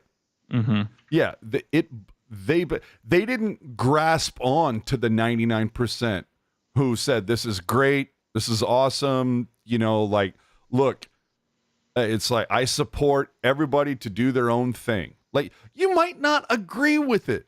It's just the idea of like, hey, you do you, I'm going to do me, and we're all going to be fine with that. Like, that's where and it was the media. Honestly, I don't think this shit is nearly the shitstorm that it became if it's 20 years ago, before social media. Before clicks were the most important thing on the planet. I don't think that. I think the media honestly takes a big chunk of the blame on this. But my question for you, is this the time though? Is this a perfect opportunity for guys like McDavid or Crosby, McKinnon, Bedard, Carlson, McCarr, the big names, to come out and say, fuck you, Betton. I'm wearing rainbow skates. I'm going to wear a rainbow cap. Fuck, I'm going to wear a rainbow goddamn wig like I'm in a goddamn parade with pride tape on my stick. Do something. Well, and that's the thing. A lot of these prominent players, they say they want to be inclusive and they want to be welcoming. Do something. Do it. Yeah. Do it. Action speaks louder than words, my friend. And here's the other thing that gets me is that somebody posted this on social media. Look at this board, or look at this ad on the board. I don't know if you can see that, but it says there's an ad on the board that says hegetsus.com. If you go to that website, it is a total like Christianity religious website. How the fuck is that okay? But wearing, going around in the warm-up with rainbow-colored tape on your twig, how is that a problem? Well, not only that, but again, as I pointed out a couple minutes ago, people who are part of the LGBTQ community are real people that exist and want representation and to be supported. and you know what? If you are a religious person, I'm personally not, but if you are, that's awesome. Yeah, good for you. You have something that you believe in, and that's awesome for you. Yeah, and you know what, though? But had I been at that game, and there's the whole hegetsus.com, I wouldn't have felt the need to like go up to the, the ticket taker, the GM of the team and go, why are you trying to force this down my throat by putting it on the boards? Right. Fuck it. It's like he gets okay. Well, I guess because you believe in the fantasy guy, that's fine. Again, if you believe in him, all good for you. That's not my jam. But my point being is like, oh, so I guess if Pride buys a spot on the boards, then it's okay. Because like it was too much of a distraction. Well, if that's the case, then okay, no more fucking music, no more ads, no more digital ads on the ice. No ice girls, no in-game giveaways, none of that, because those are all very distracting. When I'm no more mascots. Sharky is very distracting when I'm trying to watch a game. Get the fuck out of here with this. And the best part, of course, is the Sharks game. Beginning of the night. It was, they did it for Ukraine like a year and a half ago, whenever that shit started, and then the NHL. Let's have a moment of silence for the reprehensible acts in the Middle East. Everything going on with Israel and whatnot. But then it's Pride tape is a distraction. You can't do both. I'm sorry. You can't play both sides. That's what I meant. Exactly. Like, again, like have your own belief. Do what you want to do. That's all fine. But it's kind of like Jerk just said, it's call it both ways, man. Give me a fucking break. I made the point a year ago, and I'll make the point again today.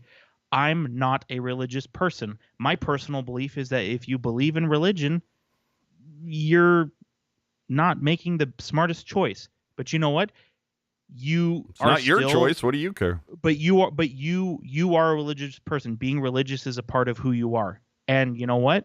I like that for you. You have something to believe in. There you go. And I would never go to somebody and say, hey, you're religious. We can't be friends. We can't hang out. I can't support your right to be who you are. Right. And so why, when the shoe is on the other foot, why is it okay to do that to people who are part of the LGBTQ community who are just being who they are? Exactly. All right. Well, we got a few minutes to wrap this up here. Elliot Friedman said that the NHL is looking at the idea of modeling the NHL draft to mimic the NFL draft, where the prospects are still in a centralized location, whether it could be T-Mobile Arena next season, right? But teams would actually not be there. They'd be making their picks from their home base location. So I guess all the prospects would then be on the floor and the fans would be in the stands. But I don't know. What do you think about that? I think it's incredibly stupid because I think as do I, because it's so much fun to see like two guys on the phone, like Ottawa on the phone with Carolina going, oh fuck, are these two talking to each other? What's going on? Well, yeah, I think part of what makes the draft so alluring is that you see the team's representatives on the floor moving and shaking and talking to each other and that kind of stuff. But also, if you're a guy who gets drafted, right? I think it's so cool that like you get drafted and you put the jersey on and you put the hat on, and then it's like you're taking a photo with the the guy who owns the team, the GM, all the GM and all the guys that basically believed in you. Yeah, it's kind of like a whole real meeting of the minds kind of thing. Yeah, and it's only the first round. Yeah, and it's like, okay, versus you're there, and okay, here's some intern brings you a jersey and a hat, and then the GM is gonna Microsoft Teams you, and then you just go home. Yeah, I'm not a fan of this idea. Really quick, I do want to jump in here. Joshua pointing out, I feel we'd be remiss to not point out, not all religious people are homophobic. I think that's fair to point out. Totally Absolutely. Fair. Thank you, Joshua. Completely agree. All right, so let's just about bounce here, and prize time is coming up momentarily. Ooh, Barracuda.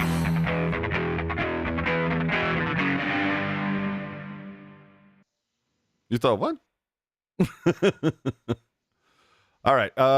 So yeah, no. It's just okay. I got to preface this. We're only doing the CUDA because it was opening weekend. After that, we're just going to tell you what happened. Like how they did that week. We're not going to go any deeper. But first, we have to go talk about Skylar.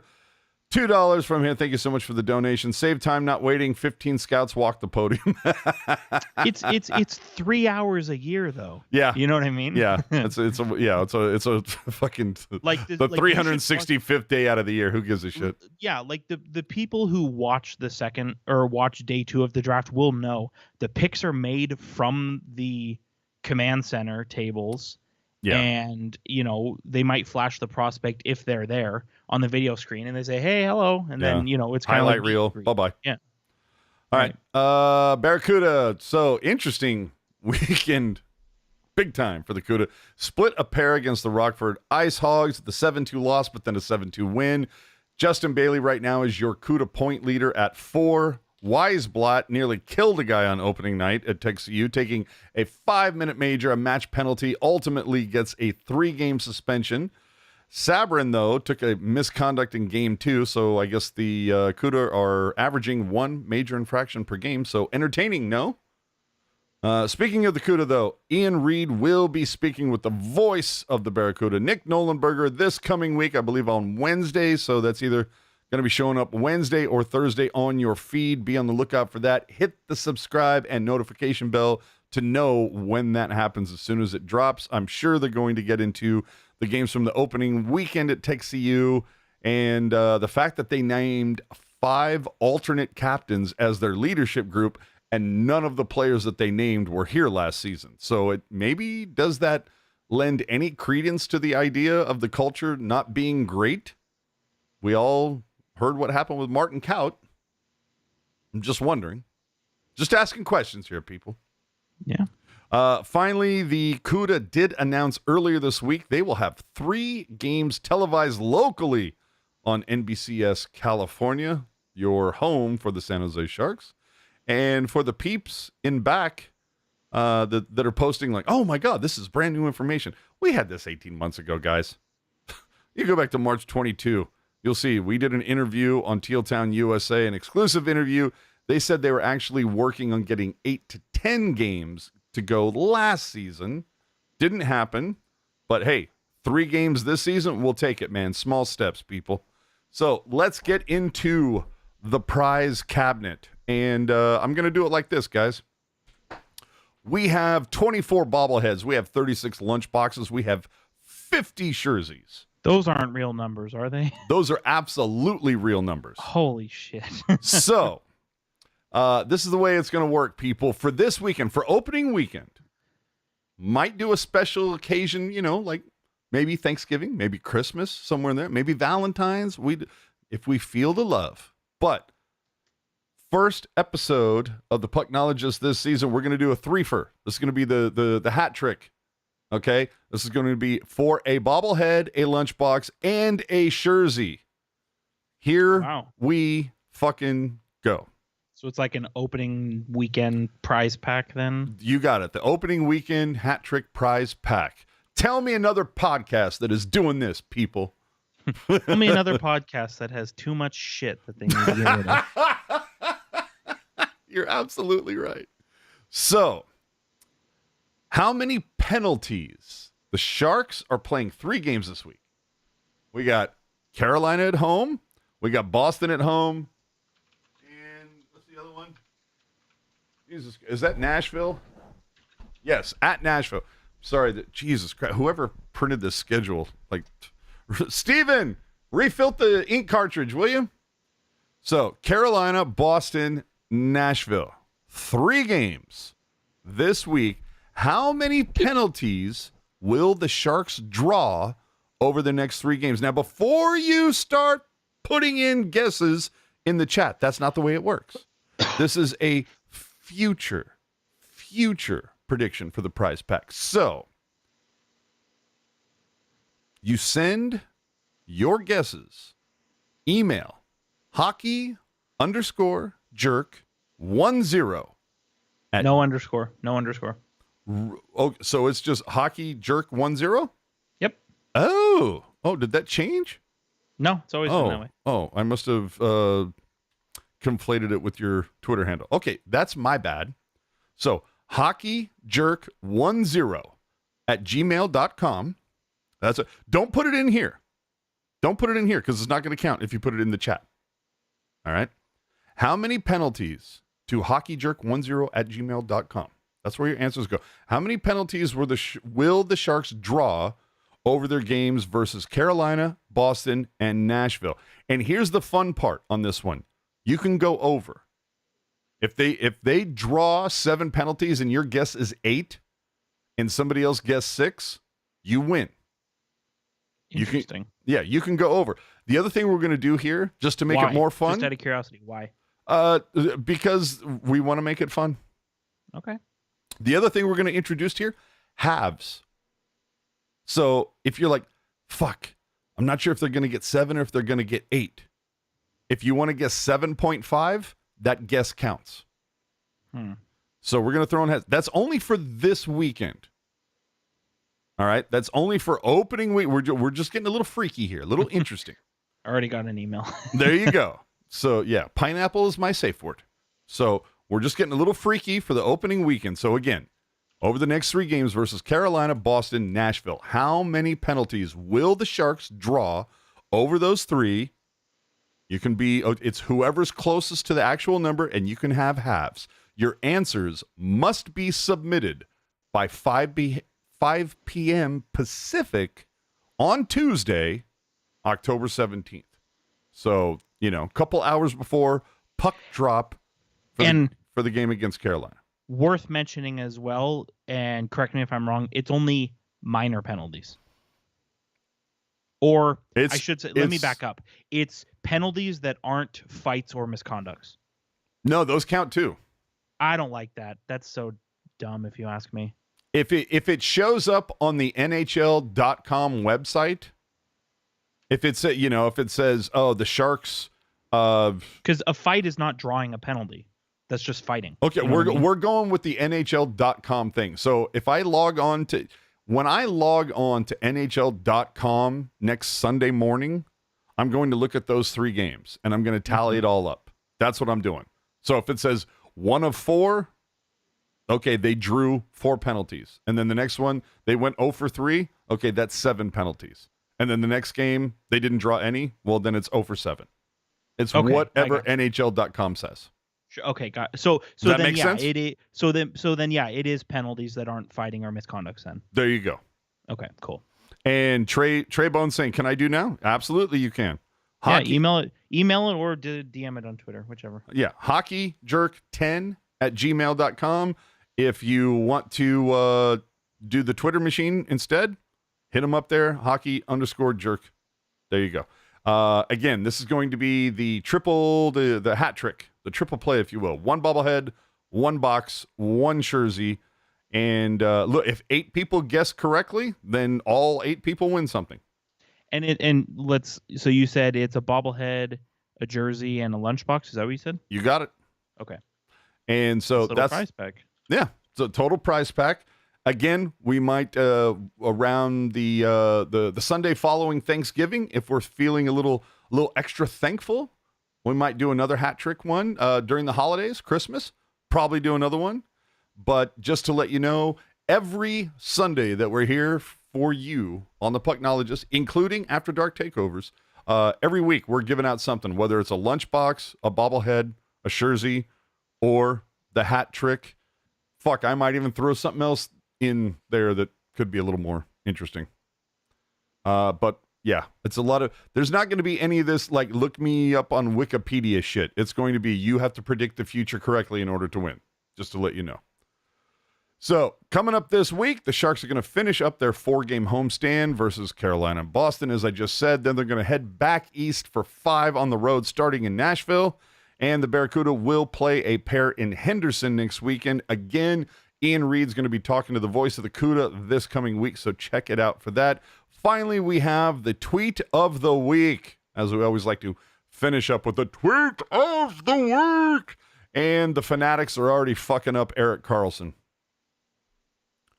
How the hell do you order that? And that's what Fanatic ships out. It's not like the guy's nickname is EK65. What makes you think Fanatics knows that? So this week's tweet of the week, of course, being brought to you by the Twitter account at FanaticSucks. Enjoy. On Twitter, you can follow him at hockey_jerk. You can follow me at AJ_strong. Remember, do us a favor, subscribe to this YouTube channel and leave your take in the comment section below if you could not join us live on this one. You can find links to our social media, podcast apps, and more included in the show notes. You can get everything on tealtownusa.com. Remember, you want VIP access to the Discord party, hit up Jerk on the Twitter machine, and remember to check out After Dark following every single Sharks game this season. Jerk, man. Aside from the 49ers getting hosed by the refs, it was an okay day. Yeah, I guess. They got hosed. All right. So I mean, you want to do this? You want to do this again next Sunday? Yeah, I think so. It seemed fun, I mean, I don't really know you that well. You seem like an okay guy, but all right. I feel like I can talk you into it. Do you? Oh, you know what? Last thing, heading out, and you know what? I'm going to give you the soapbox for 90 seconds because I mentioned this earlier. Do me a favor. You want to hook some people up with some money? Throw them some parlay this week. You're going to put me on. Oh, Jesus. Okay. Well, gosh, I'm on the spot right now. Oh, boy. Well, let's see. I guess we'll base this off of what games are going on tomorrow. Man, I see. For all I know, everybody in this chat hates sports gambling. I can't stand it. But we're gonna do it anyway here. So some things that I'm looking at for tomorrow, I'll just throw a couple quickies out there. There's 5 games tomorrow. I mean, the thing that my attention is immediately drawn to is Maple Leafs versus Blackhawks. John Tavares, 2 games this season. He's got 5 points. None of them are goals. So if you want to take a chance and maybe make some scratch, I would throw something on John Tavares anytime goal. Timo Meier, looking at Panthers Devils. Timo Meier has been a bit quiet, so same kind of thing. Timo Meier anytime goal. And to round things off, Calgary Flames, I'd say Elias Lindholm anytime goal. I mean, these are guys, like I said, 3 games in the season, known for goals, haven't scored yet. So why not? How much money has Ryan run you this week? I've kind of had an up and down week. I think this week It felt like Ryan had a pretty up week. Yeah, Ryan was kicking ass. Like we And what are you guys playing on? We do Bet Online. I mean, FanDuel, one of those things. Oh, no, Bet Online. That's what it's called. Oh, really? Oh, okay. Well, easy enough. So it's like, it depends, but there's some NHL, there's some NFL. Honestly, what's really been hitting lately, and this is going to make me sound like a total degenerate, has been betting on the KHL, if you can believe it. Really? Like, hey, dude, whatever pays the bills, my brother. We've been making, I've made Ryan quite a bit of money from making KHL picks. But I don't get too crazy, you know what I mean? So it's like I don't want to fall into a, not that I'm worried about falling into a trap, but I don't want to fall into a trap, And so I kind of just sort of take it easy, don't do anything that's super crazy or going to make me stressed out if I fuck up, you know what I mean, or if I lose something, Sure. Dank wants to know is hold on. I'm not sure if are we giving free ad time to somebody? Is this a sponsored segment? Should we not be doing this? Stamps.com. I don't know. I mean, I know a lot of people find sports betting to be quite annoying, and that's fair. I personally think it's fun. Well, that's why we left it till the end of the show. Yeah, and Dank wants to know if he can just buy the fucking the bobblehead, the jersey, and absolutely hit me up privately. If you really want to, like I'll do some, between Ryan and I, we can come up with some picks. Dude, we might have to do a little 3-minute segment with Ryan, like a little pre-record thing before we go on next Sunday. I think it'd be funny because you have to realize on the local sports radio here used to be during football season every Friday. I would listen to this one particular sports show during the week on radio, and every fucking Friday for 20 minutes, he would have, as they would act like they were, it was so a paid for spot. Yeah. But it's like, now I'm going to talk to my buddy who went 6-2 last week. And of course the guy comes on like fucking Scott Furrell's. Oh my God, I've got the fucking picks for you this week. It's going to help you buy a new fucking condo and an RV to boot, Mm-hmm. Yeah. So I was just looking. So what's really cool is you can go back and you can see your history, which is cool. So admittedly this week I did get this weekend, actually, I'll tell you where I'm at. So today, are you only betting on hockey? So it depends. So it's NFL, NHL, and then KHL. Those are like the top three. And then if I'm feeling froggy, I'll dip into either SHL or DEL, which is Germany. Again, very degenerate behavior. I fully understand that. Oh, welcome to Vegas, baby. But so. Again, I'm not going to sit here and say guaranteed, to win you some money. But if you feel compelled to tail, maybe I'll throw a pick out there, see what sticks. I mean, I did have a pretty good weekend. I've made, and again, you have to understand, when I do bets, it's like $5 here, $10 here, like really low. Yeah, we're not trying to break the bank. We're just trying to get an extra meal that week. But this week I'm net positive $65. Oh. This weekend. Does that mean you can get that extra order of curly fries at Jack in the Box? Well, so my wife asked me, she's like, "What are you buying me?" And I'm like, "Okay, you're funny." Wait a minute, I thought you hated curly fries. I thought that was going to trigger you. No, I've become zen with my curly fry hatred. Nice.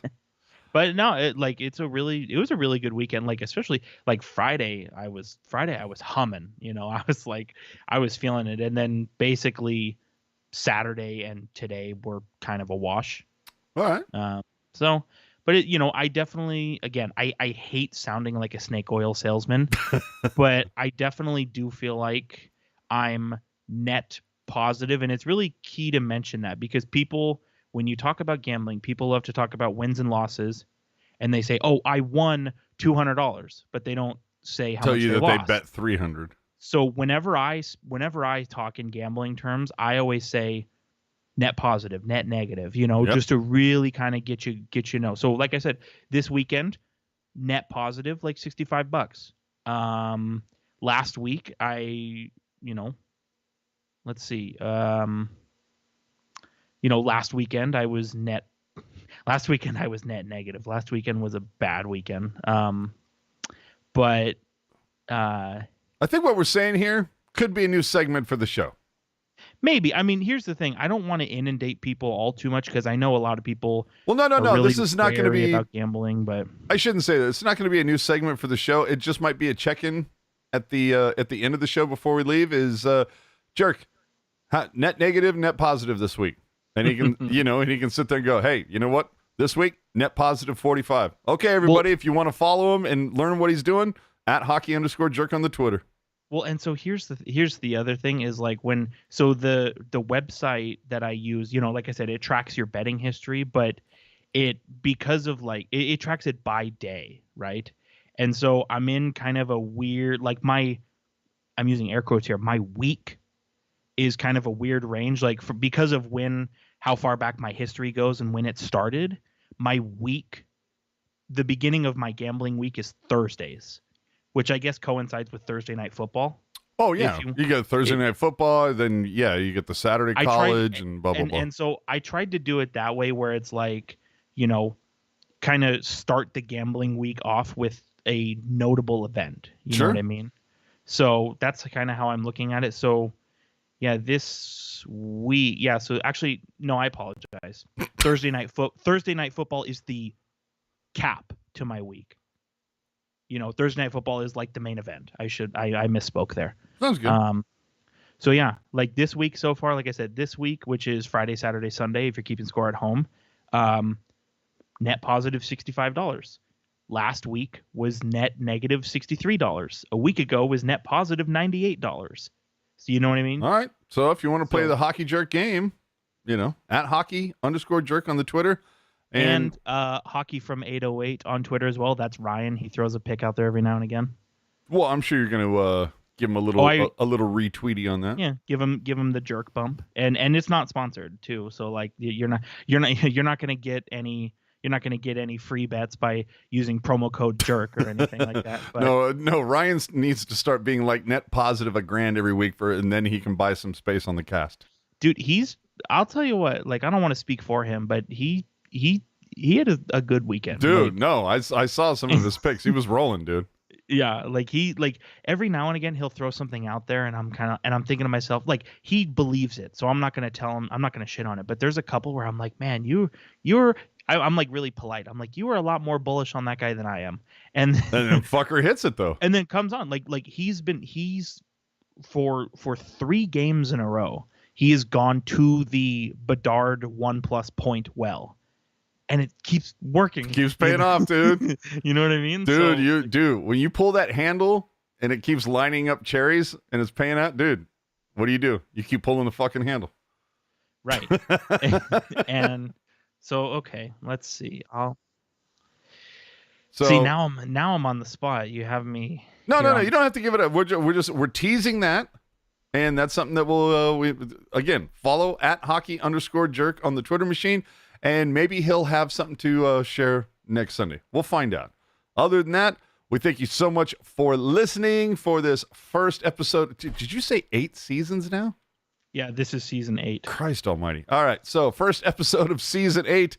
We will catch you all next Sunday. And as far as I know, next Sunday is not a takeover. So we will be here at our normal, the same bat time, same bat channel, which means 7 p.m. Pacific. Have a great rest,